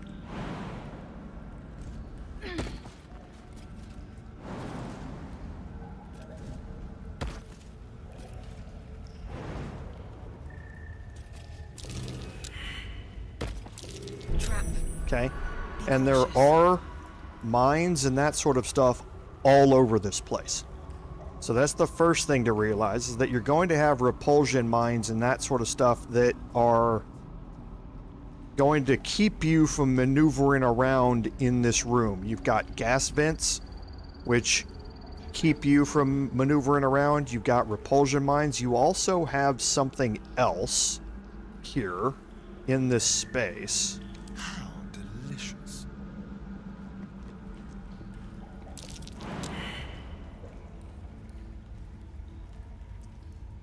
I wonder... Oh, enough waiting. I crave blood.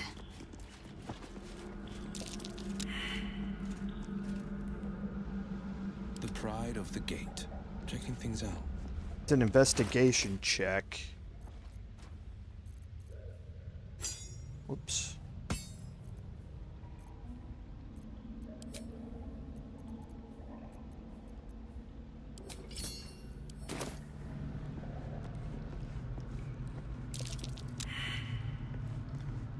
Okay, yeah, I just rolled incredibly low on all of them.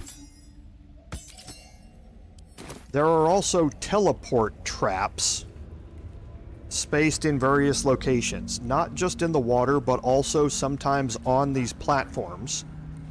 So if you think you have a clear path to jump to something, like there's one right here specifically, if you think you have a clear path to jump to it, you might end up on a teleport pad. Now that teleport trap will teleport you back to this cage right here, and everybody will become hostile. So the hatchery is guarded here by traps, by guards and their detection cones, as well as the vents and those teleport traps to prevent you from stealing that egg. Okay, it's all meant to prevent you from getting close to that egg. And like I say, things can get pretty sporty if everyone here becomes aggroed and one of your party members is stuck in a cage.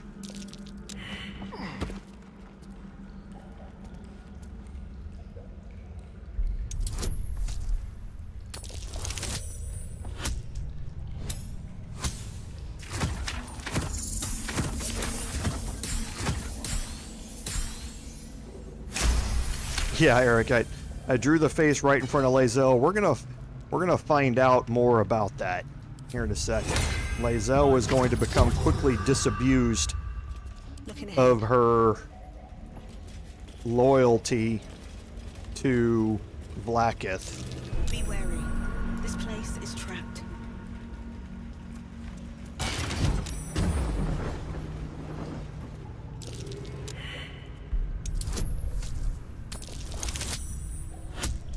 Okay, good. Got another nat 1 out of the way.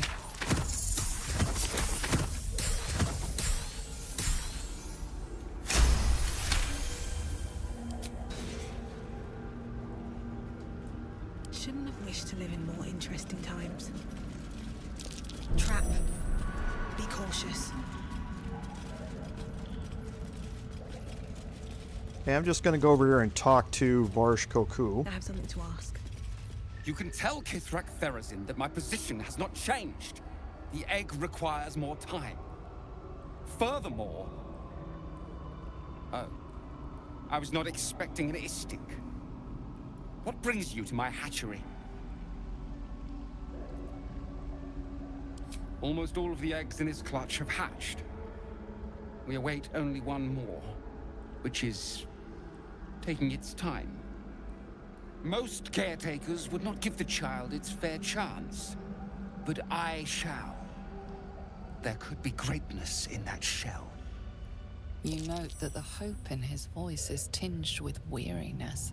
It's the voice of a man who's fought the inevitable for a long time.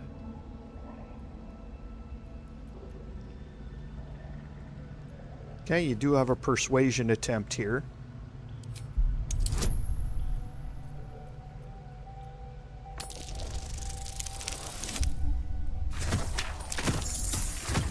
That's a big number.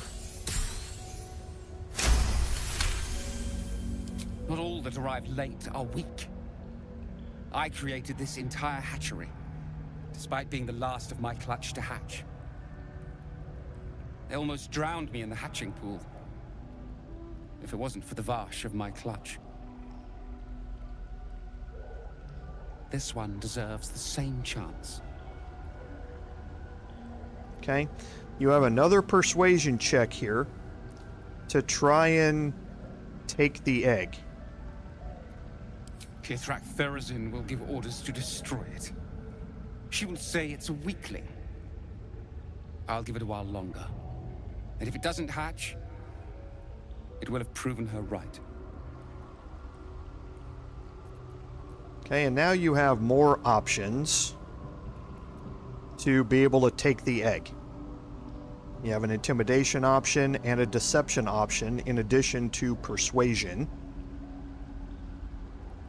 That is for me to decide. Time for you to leave, I think, Istik. And do not touch the egg. Okay. Now again, I'm not going to be taking the egg, but that would give you a couple of options to try and gain the egg without having to go through all of the traps and trying to avoid being discovered inside this room. Need to find a way forward. Okay, again, we're not going to do that in this playthrough. So, but something that I needed to explain and illustrate for you. It is a fairly time-consuming process, I'll warn you right now, to make your way through this room avoiding the traps. There are a lot of them spaced over a long distance inside this room, and they all have really high DCs to be able to find them. So like I say, can be fairly difficult if you're going through that quest line. I'm just not going to. Okay, next we're going to head over to the Infirmary here.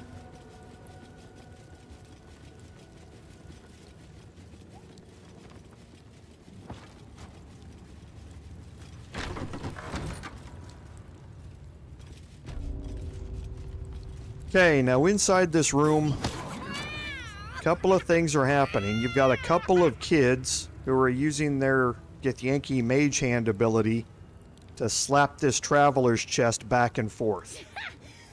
That was a good one. I would tell you to avoid dealing with this. Trapped inside of this traveler's chest is a Grimishka. And if it sounds like a cat right now that's in there, so if you talk to them, you can allow them, or you can persuade them to stop tormenting what's inside of this. And that's fine. However, when you open the chest, the Grimishka is going to pop out and it's going to become hostile. There's nothing you can do to avoid that. So there is no peaceful resolution to this ongoing thing here, other than you can just try and convince them not to do it anymore, and then not open the chest. Now, Kachuki, we're busy.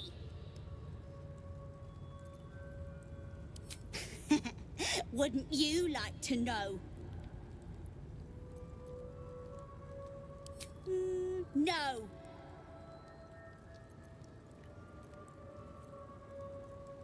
Nah, we're having fun.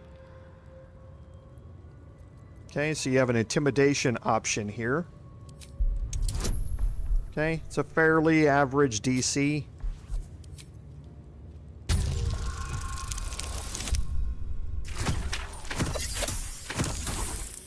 Wow.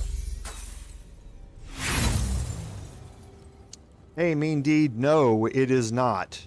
This is the end of Act 1, still. Ugh, you're boring. Come on, Rajak. Let's show her how to have some fun. Yeah, fun. Okay, so I rolled really poorly there and failed to stop them from doing it. But yeah, you really don't want to do anything with this.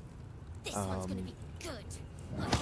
If I'm seen speaking with an Istik, Captain Therazin will never let me join the patrol. Okay. What's this, Rajak? Istik, are you supposed to be here? Maybe I should report you to the Savage. And you're going to get the same thing when you talk to everybody I've here. not met an Istik before. Do you all look like that? Fairly normal, straightforward conversations that don't really have any bearing on much of anything else. This creche is... What business have you in a creche dormitory, Istik? Move along. Okay. So your main reason for being here is this room. Now, inside this room, things can get interesting. And you need to have some hefty persuasion skills here at the end of it. So I'll explain kind of the ways to play through this here. And we can go from there. So the first thing that happened is we found the infirmary. We should speak to whoever's running it. That's the same thing. We should ask the Gustul about a cure. The Gustul's over here. Now, before you get into conversation with her, you can look around. You see we have a bunch of mindflayer parasites here. We also have some of her research notes. Well, hello. And it's always good to close the door behind you. A parasite, brimming with magic. Take it. Okay. So, again, we have one right now. We are hidden. We have no detection cones. Okay, now you can see we're up to 2. There's another one here. And you can also read her research notes. So, in here, you can just see that she's trying to... She's dissected over 200 elithid parasites. And she's looking to retrieve similar samples because she's interested in the magic that's surrounding the current set of parasites that she's running into that she hasn't seen before. And then over here, there's another mindflayer parasite specimen on the table behind her. There's also some records and stuff like that. But we can come back out of our group and go talk to her. Vertical incision from pineal eye to end of notochord. Intestinal coloration consistent with samples 231 to 259. Do you have a question? Or are you just going to stand there gawking? I am a child of Gith, not discarded rat flesh. Am I not due your respect? Perhaps. Perhaps not. Let the Istik with you speak, and I will decide what respect you're owed. Nothing your kind is capable of understanding. The better question is, what brings an Istik to my infirmary? Okay, so you have some options here to avoid a conversation with her about this, or to play this differently. However, you want to end up having a conversation with her. You must be desperate to seek my aid. Tell me, how long have you been infected? Indeed, it kind of depends on how you're playing. The Luck of the Far Realms and Favorable Beginnings are very, very useful passive abilities to have at all times on almost every character. Some of the later powers, specifically the Void ability that sucks all enemies into a certain area, that's also incredibly useful. The vast majority of them I don't find to be as useful as they probably could be. But some of them, their utility more than makes up for some of the fact that there are others that you don't use all the time. But yeah, I haven't delved that far into them because I don't find them all that useful. Fascinating. So you're conscious of your infection, but showing no signs of cerebral impairment. Either your tadpole is special, or you are. We must find out which. Go to the Zaith'isk. I will ensure you're cured. The apparatus at the top of those stairs. Quickly now. Time is of the essence. Even Githyanki rarely experiences Zaith'isk. Okay, so I'm going to split my group. I'm going to go back with Astarion now. Yes, let's. Because she is now moved out of the way. And you can see that we have a section now which she can't see. Very, very quiet. Okay.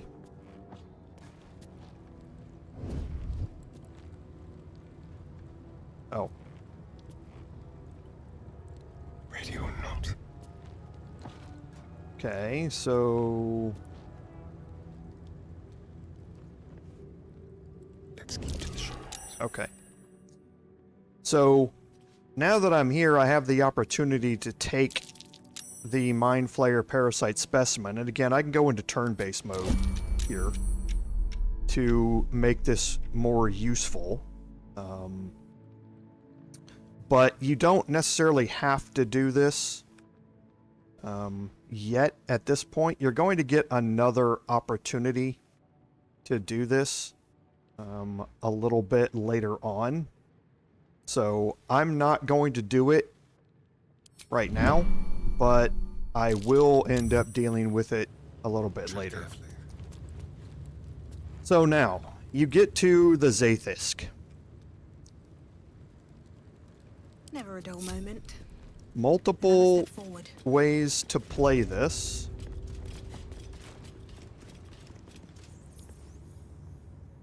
Go on. My time is vital. Do not squander it. Okay, you can attempt to go into the Zaith'isk yourself, or you can have Lae'zel was obviously going to want to go into the Zaith'isk herself. The device is strange, made of taut flesh and pockmarked metal. It waits for something. The Zaith'isk. Vlaakith's purity distilled. My duty. My right. Okay, so we have an investigation check. We're not the greatest at investigation, but we can try it. It's got a high DC.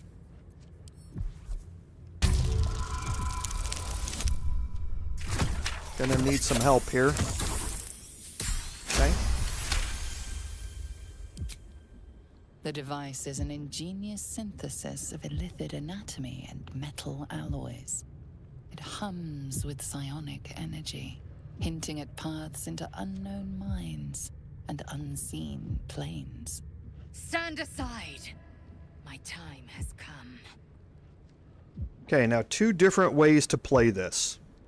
The intended way to play this is to let Lae'zel go in first. If you go in first, she's going to be upset. She's going to be very upset. However, it gives you an opportunity to do something if you want to save scum for 30 minutes. I say that because it's going to allow you to try and make a roll farther down the line where you can try and draw the power of the Zaith'isk into yourself. Now that is a DC 30 Arcana check. There's no way that you have enough bonuses in your party, even with somebody who has proficiency, to be able to make that check without an extraordinary amount of luck. You really just need to roll a nat 20 for it to succeed.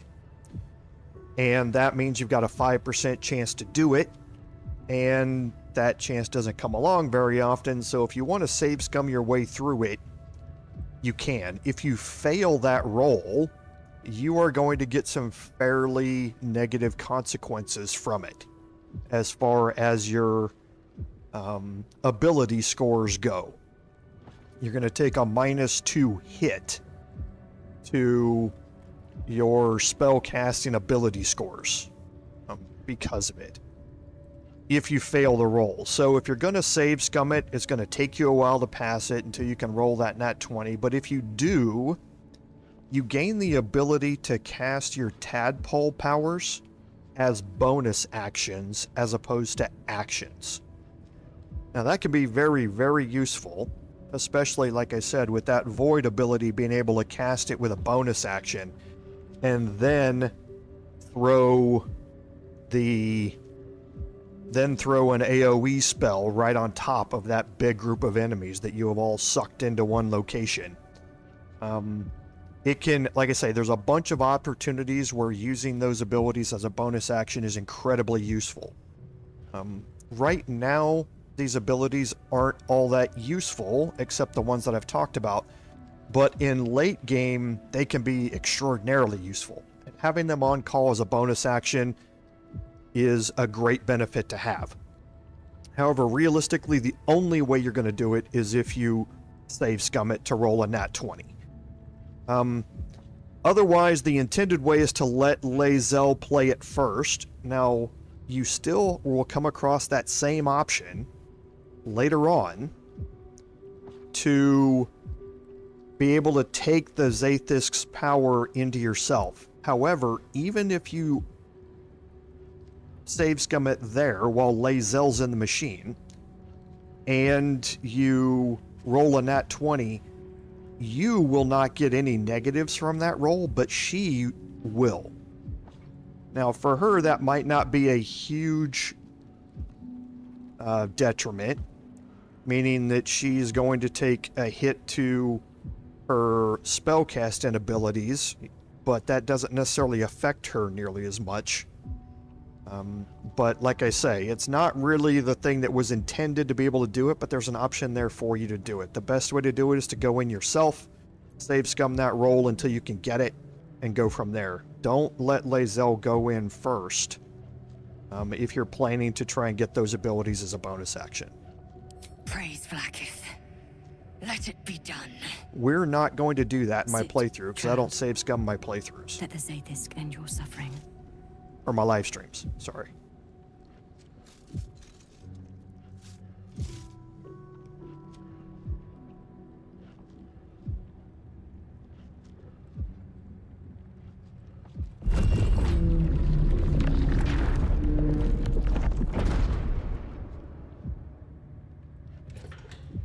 You must focus on the parasite at all times. The Zaith'isk will do the rest.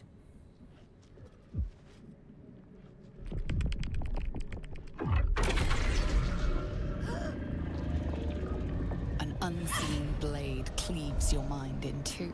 Impossible pain sears your bones and body in concert with Lae'zel's. The Zaith'isk psionic forces batter Lae'zel's thoughts. There is no chance she will survive this unscathed.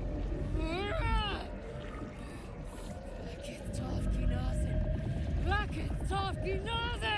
Yes, child. Speak the Talakit. Meditate on its verses. You feel Lae'zel's mind rip and rupture. Is this purification? Is this the cure? Okay. So now you start getting some options about how this is going to proceed. At the end of the day, even if you fail all of these checks, something's going to happen and prevent the outcome here for this encounter. So even if you fail these, all of these, because they are fairly high level checks, there is going to be an outcome or a favorable outcome where she doesn't get negatively affected. However, you can continue to walk her through this or say this is what she needs to do and watch it play out that way. I'm going to try and persuade her that this isn't right, that there's something wrong happening here. And again, you see what I mean? So even with me here, with +4, +7, 11 to 14 bonus with guidance, I would still have to roll a 19 at the minimum, or a 16, or a 16 at the minimum and a 19 at the maximum to be able to get this to pass. So the chances are really rare here. Now you can add advantage onto this if you like, but this kind of is what it is. At some point things are going to get bad here and we're going to have to overcome this. But I'm going to try and do it now. We're going to cast it. We're going to use everything at our disposal here to try this and see if we can get her out of this.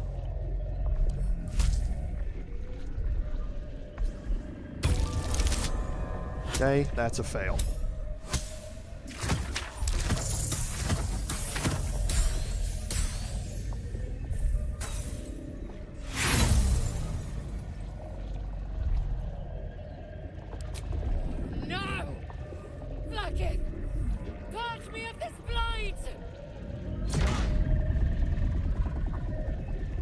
You share in Lae'zel's agony. Every cell within her skull bursts into a constellation of fragments, sorted and reassembled. Lae'zel will die if she remains. Yes, child. Jamar, Zala, Blackith, call to your queen. My queen! Hear me! So, we're just gonna stand here and let it kill her? Is that the plan? Your vision narrows. You sense myriad specters of Githyanki past. This is their fate. This is their anguish. Okay, so again, we have a wisdom check here. We also have a deception check that we can still make with advantage.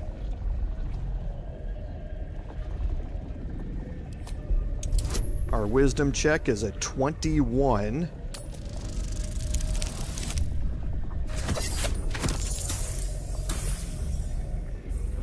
So see, your ways through this are incredibly difficult. The game is leading you The pain is too great. in a certain way. The visions flicker. It wants this to happen. Focus.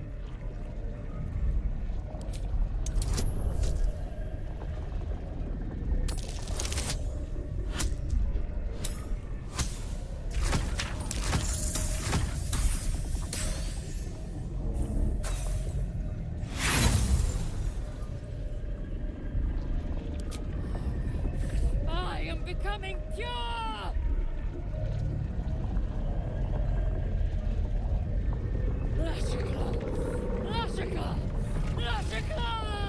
Yes, child. Face her will. Your marrow quakes within your bones. Behind the pain, a new sensation rises. Power. Remove her! Okay, so here is the Arcana check, where you can try and make this work, where your abilities will become bonus actions. Okay. Again, our wisdom check is a 30. All of these are 30s or 25s, you know, stuff like that. So there's almost no way for us to pass these.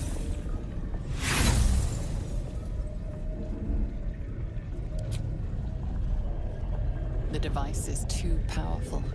You hold no sway over it. Enough!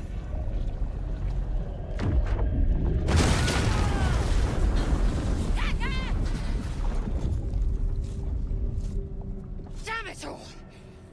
The parasite. I still feel it. I am Githyanki. I will not be gay. My life's work gone. And yet she lives. And so does her parasite. Her voice cuts with a fanatical edge, an obsession bordering on mania. If there's a chance the parasite lives, she wants it. And this is where you learn the true intent of what was here. She's not trying to cure you of your infection. She just wants the parasite. And the Zaith'isk was a way to extract that parasite. Doesn't matter if it killed you or not. She's just interested in the parasite, and that is it. So this whole thing was really a setup. But the way you play this out here is, if you select the two options here, she's going to leave this room, and as soon as you leave the room, everyone in the infirmary is going to be hostile. Because she wants you dead. She wants that parasite, and she's going to get it from you one way or another. So your only way to avoid combat here is to try and deceive her into thinking that the parasite is dead.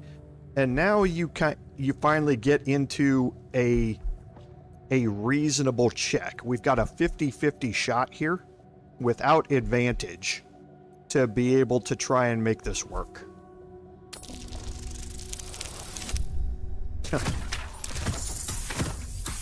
We're going to use our last inspiration.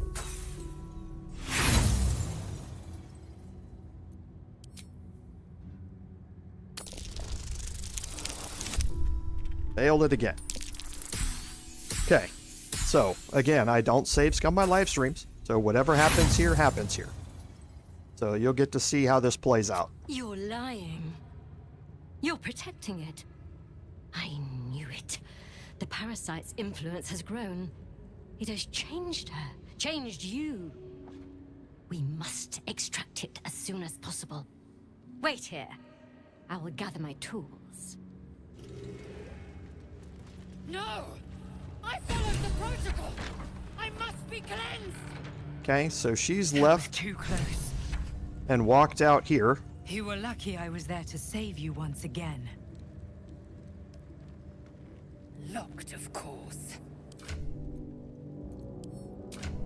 So now Lae'zel, for her intelligence, you can see she has a -2 from weakened intelligence. Her wisdom, she has a -2 from weakened wisdom. Her charisma doesn't take an effect. She has -2 from weakened constitution.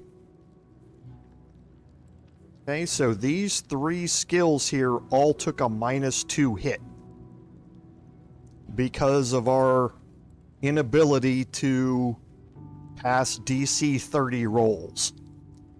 I think this whole way of doing this is probably a little bit misguided from a developer standpoint.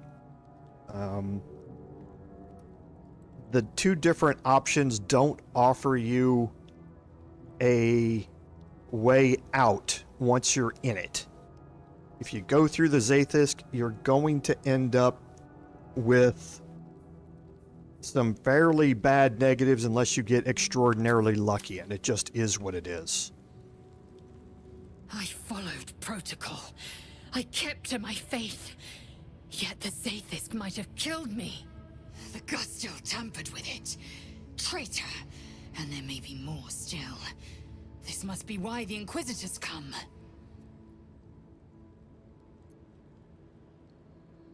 Vlaakith does not abandon Githyanki. The Zaith'isk was tampered with. There is no other explanation. Now hurry. We must go to the Ch'rai and inform him of the Doctor's sedition. Okay. So now we're free to take whatever we want out of here. And this is what I meant earlier. So we can go over here and take the mindflayer specimen here. And you can read the infirmary records here. So basically nothing but just a bunch of names that have been in here that she's attempted this with previously. And yes, that is correct, Lord Henry. And I forgot to mention that. The whole game up to this point has pushed you to let Lae'zel go through this. She was extraordinarily insistent upon doing it that way. Once she's in there, there's literally almost nothing you can do to avoid the negatives. I don't like that type of lead you down a path that is going to be 99.9 or 95%, I guess, realistically, negative. I don't like that from a narrative standpoint. I wish there was an option once she was in there to help avoid that. There just frankly isn't. And I don't really approve of that, like I say, from a narrative standpoint. I don't think it's right. But it is what it is. You're pot committed at that point, and you're all in. If this isn't important, interesting.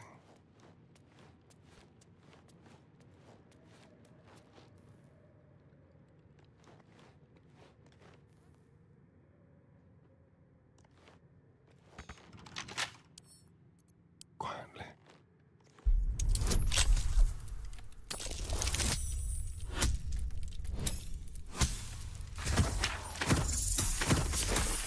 And yeah, Eric, you're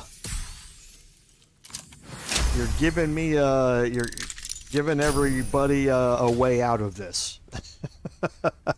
Yeah, I'm gonna get to going further through this a little bit later on, but for now I want to deal with this. Okay. So here's what I mean. Everybody inside the infirmary is now hostile towards you. So we have to deal with this. And again, we have a choke point here, right? So we're going to make this choke point count.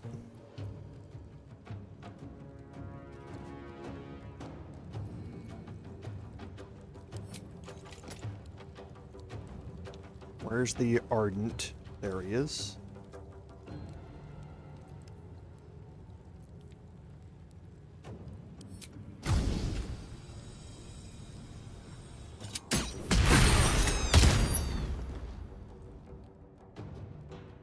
A better position. Keeping quiet.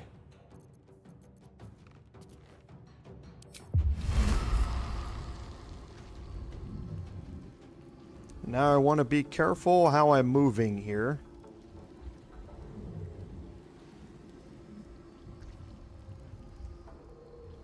Because I don't want Wyll to move from where he's at.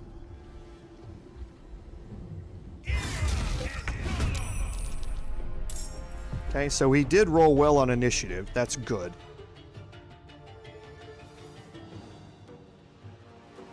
But I definitely want to move him back out of the way. Don't want to think about why my eye is itching.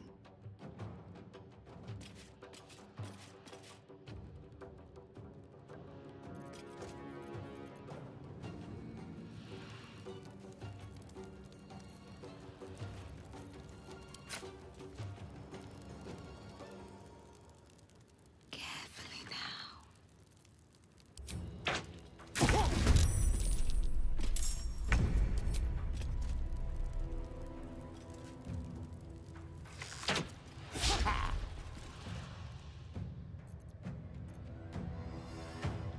My patience wanes.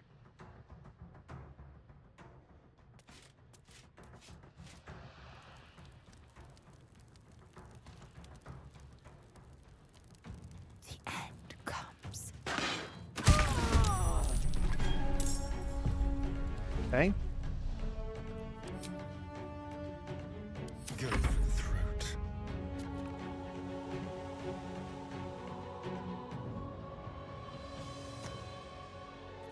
Forever dauntless.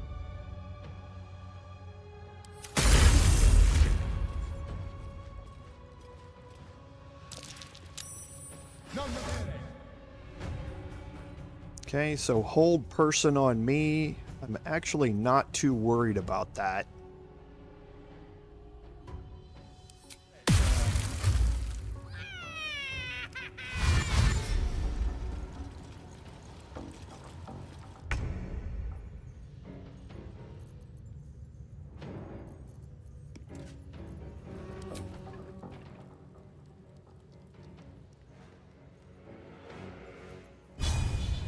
Not cleave.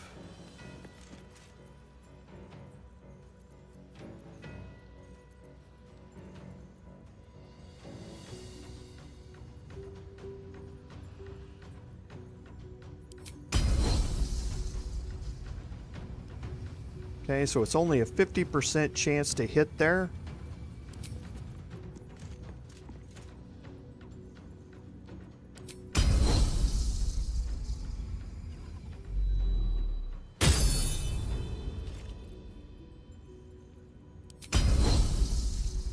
So now I'm up to 70%. Okay, and that broke his concentration. And again, that helps illustrate how well the precision attack can work. I needed to hit there to be able to hopefully break his concentration on hold person, and that's what I was counting on happening, was that. So I'm going to save my action surge for now.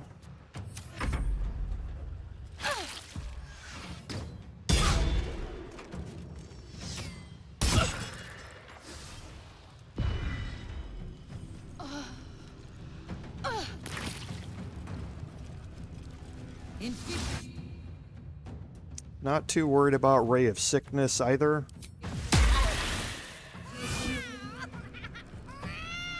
Okay, so Healing Word on the Ardent. Okay, so she's upcasting it.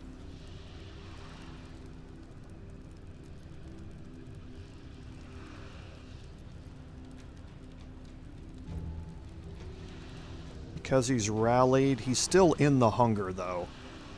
I think I'm not going to avoid that. I'm going to give him that extra 9 hit points there. So now I'm going to hide. We'll do it my way. Okay, and I'm gonna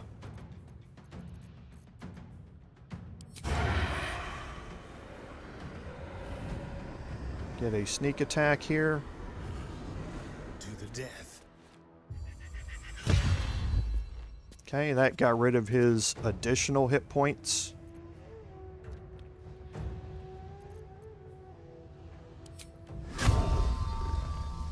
Magnificent.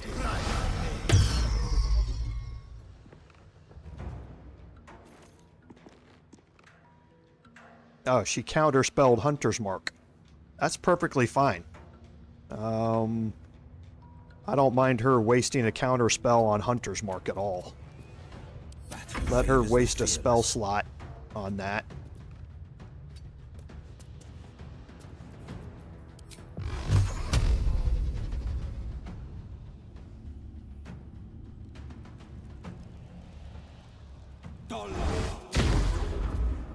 Okay, and again, Dark Vision there allows me to have advantage on those attacks inside Hunger of Hadar.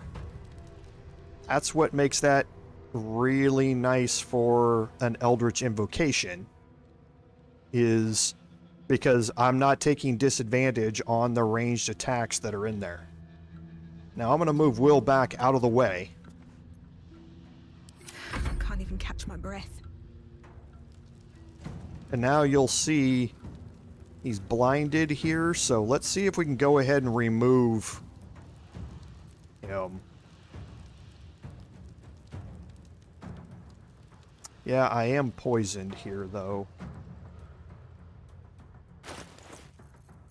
But yeah, I can get rid of my poison.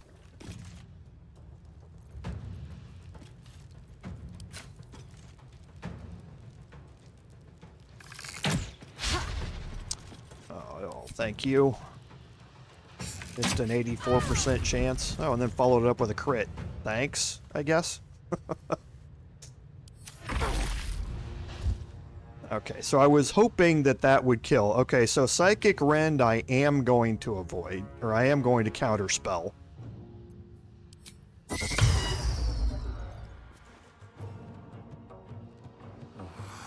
I was hoping he was going to get hit for more damage than that, and it would have killed him, because he only had 1 hit point left. So, am I able to get a ranged attack on him? I'd have to move into the hunger to get it. He's behind the door. So I'm not going to be able to get it, but he's in the hunger. So that should take care of him.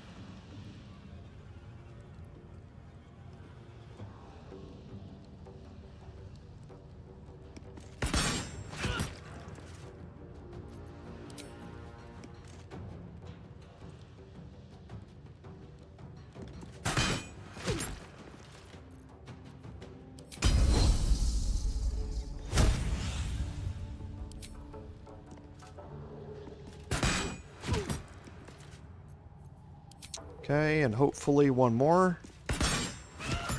Perfect. Exactly what you wanted to see there. Again, not too worried about that. Oh, here we go.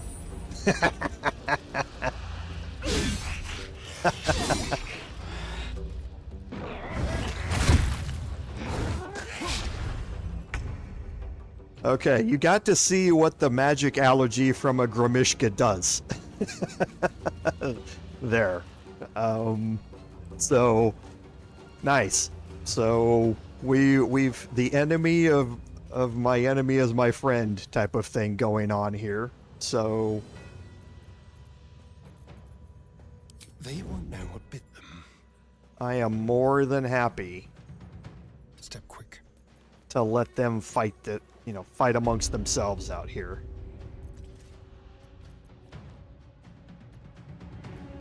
And I would have advantage on them, but it's too far.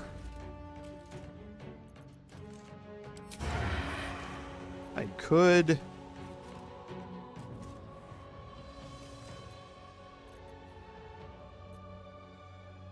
I think I would prefer, though...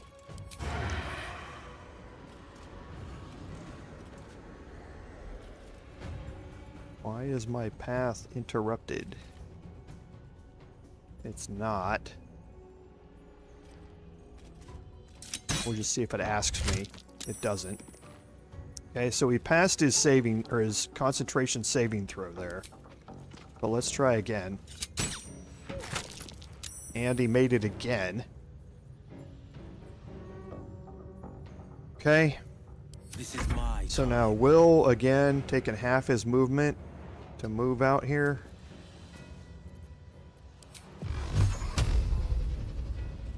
Let's try and get rid of hold person.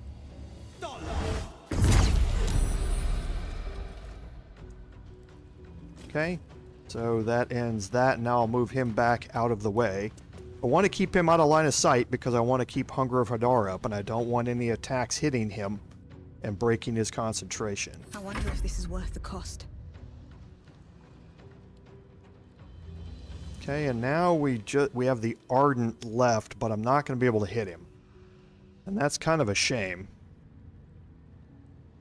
I don't think he's going to get, because the Hunger is going to hit him first, and he's going to take damage here. So I think we're okay. I don't think he's going to get off another one.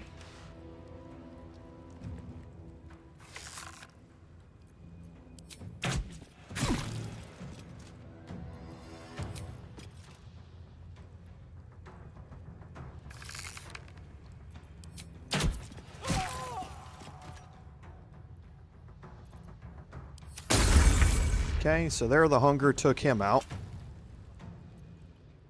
And now for everybody else, again, I'm just not too worried about this because I'm actually anxious to let the Grimishka do some more work out here.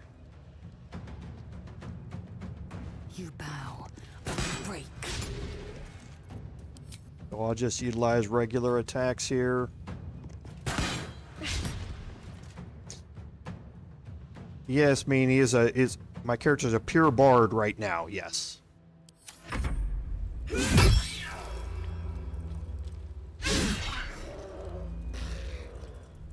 Okay, so the Grimishka's coming after me.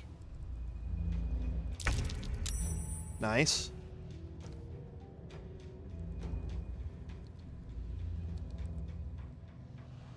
So let's go ahead and get rid of it then.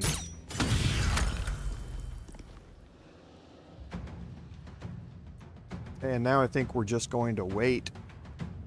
Yeah, because I definitely don't want to move Astarion in there. Never a dull moment.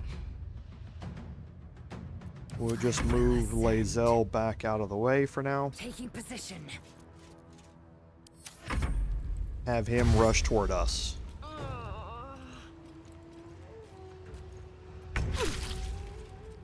And that's going to hurt, so now we'll just finish him off.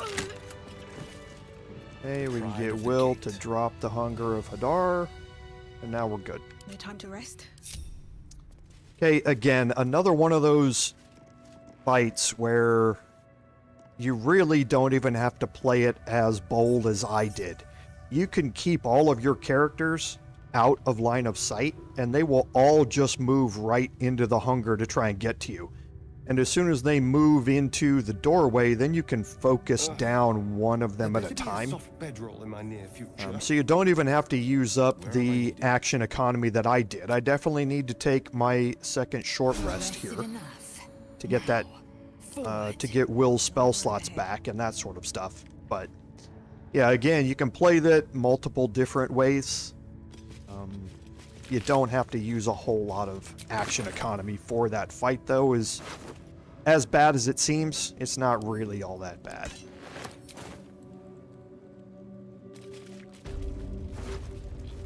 Okay, you do pick up some more Githyanki items here.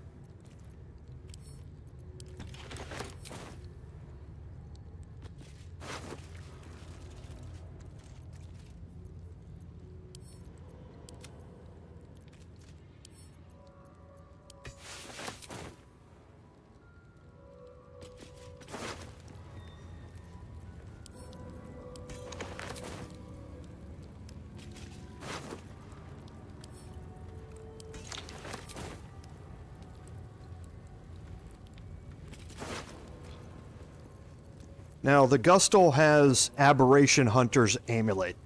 So, a Githyanki wearing this amulet has advantage on intelligence saving throws. Aberrations also have disadvantage on attack rolls against them. And this is a racial racial lore thing. And it comes with a class action, Ancient Grudges. So you can touch your amulet to subsume a sliver of the knowledge of the Gith. You gain advantage on attack rolls against aberrations for 3 turns. So this is part of the eternal conflict on the astral plane. And this is a protection against aberration type creatures. And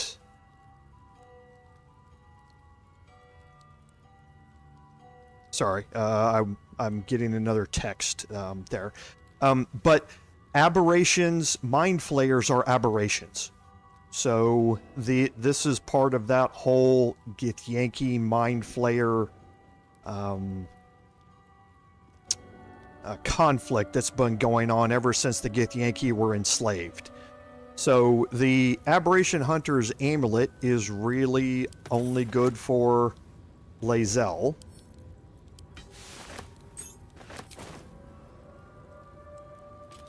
Or any character that you use Disguise Self on and you turn yourself into a Githyanki. It works in that case also. So here we have the Ring of Elemental Infusion. So we've seen this before at a vendor, I believe. Whenever you deal Acid, Cold, Fire, Lightning, or Thunder with a spell or cantrip, that element infuses your weapon. So then, whenever you make an attack with that weapon, you're going to deal 1d4 of that damage type. It's not all that great unless you are planning to utilize, for instance,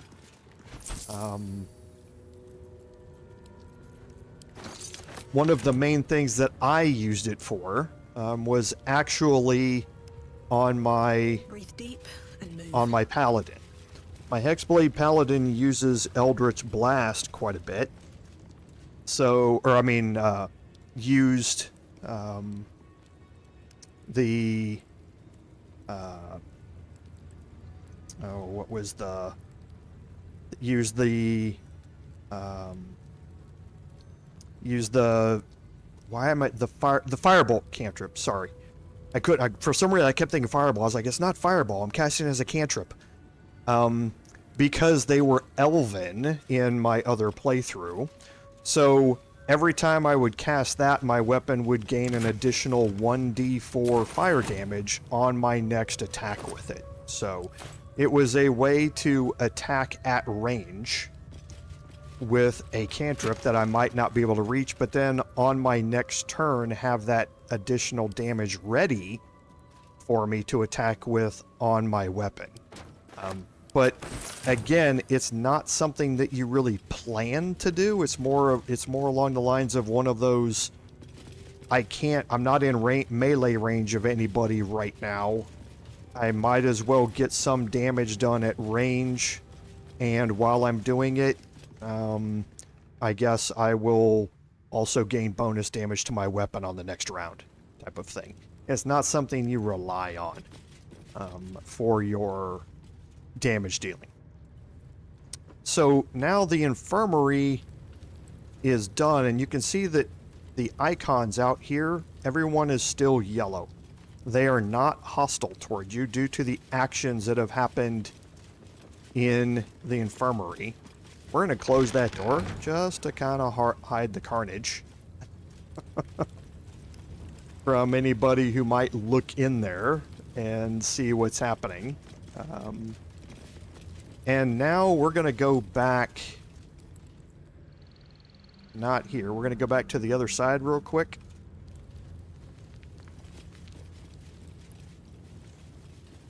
And sell off. And I spent a long time explaining stuff there. I didn't think I was going to spend that long explaining the Zaith'isk mechanics. So we're running a little late here, and I'm not going to get a chance to go down and pick up the Blood of Lathander. I wish I was. I'm just not going to have time to do it. So we'll go through quickly here and sell these things off, and we'll head over that direction. Assume nothing.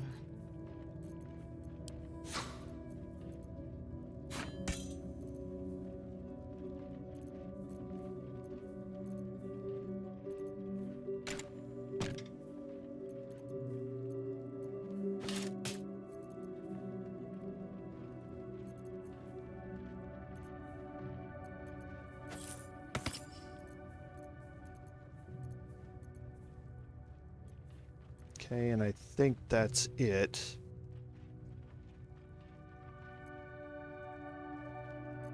Sharp as ever. Whoops. Okay. So let's go head over toward the captain, and we will deal with this encounter here. They should have let me interrogate those cultists. Remember the captain's quarters. Not here. They are right where we were, actually. Down this pathway here.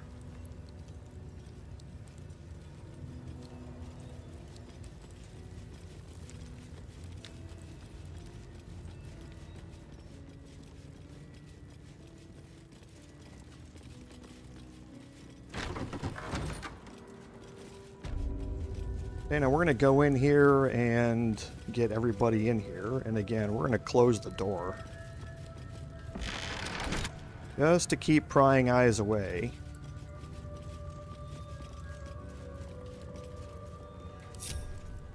Someone there?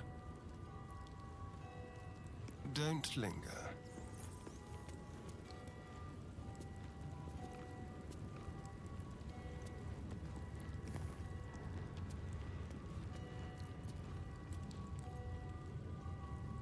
Let's prowl. We're just going to put Astarion there just for other purposes. Have a lot on my mind. And, well... We're going to go up here and we're going to talk to the commander here. Now, if you have Shadowheart with you, remember there are 2 wolves here. She has a fear of wolves.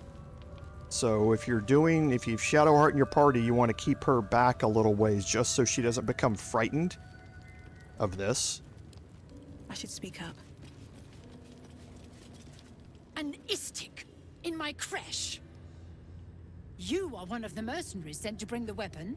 The istik is with me, honored Kithrak. So noted. But my question goes unanswered. Do you bring the weapon? Don't tell her anything. Okay, so your dream visitor is telling you don't give up the secret here. Okay, so you can try and give it to her. However, you won't end up being able to give it to her.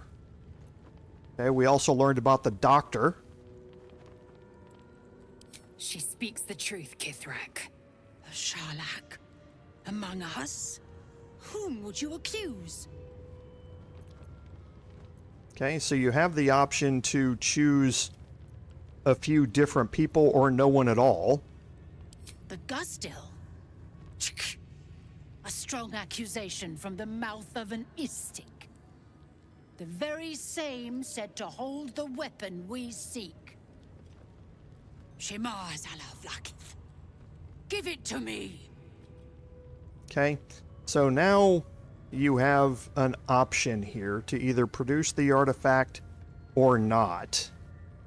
Right? If you do not, you're going to get into a fight in here, which you can certainly have now if you would like. You're going to end up having this fight later on anyway, but you can do it now if you would like. We're going to produce the artifact and see what happens. No! No!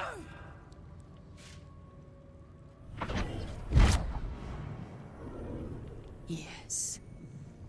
There it is. Exactly as described. The Inquisition will finally come to an end.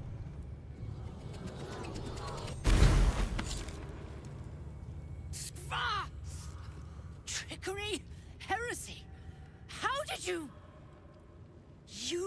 manipulate it when I cannot?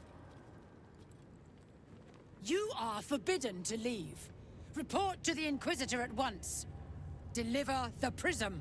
Do not try to leave, or it will be your death. Okay. So that avoids this encounter Best be on my way. for now.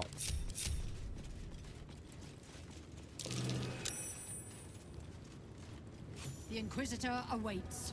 Follow the corridor. And she will then unlock the door for you. Haste. Now again, look at what's happening to your mini-map. So you can't fast travel out of here or anything like that. You're going to get an autosave for a reason. This place is even more foreboding than the rest of the creche.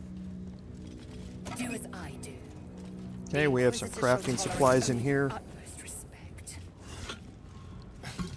I'm more worried about this Inquisitor. Do you really think he'll help us? It's never been that simple before. I don't know why it would be now.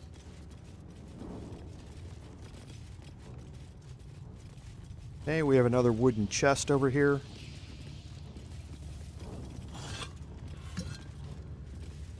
Always want to walk up to the chest first. There's a potion of mind reading.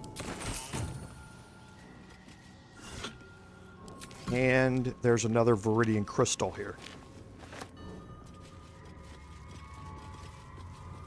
Now, with our last minute here, we're going to make our way down.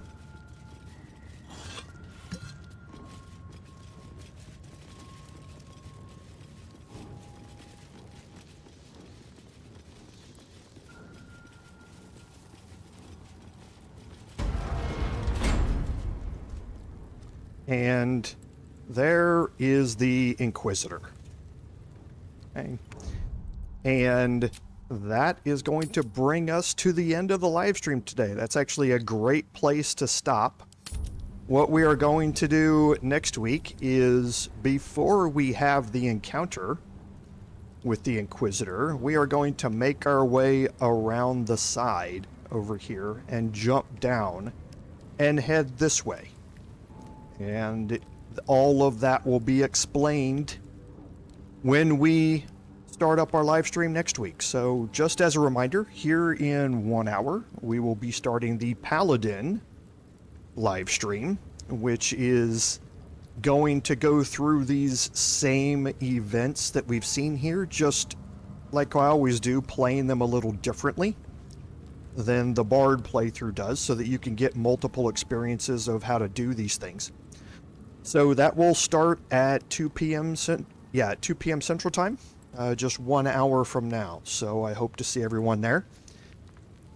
But again, I'd like to thank everyone for being here today. Without your support, none of this would be possible.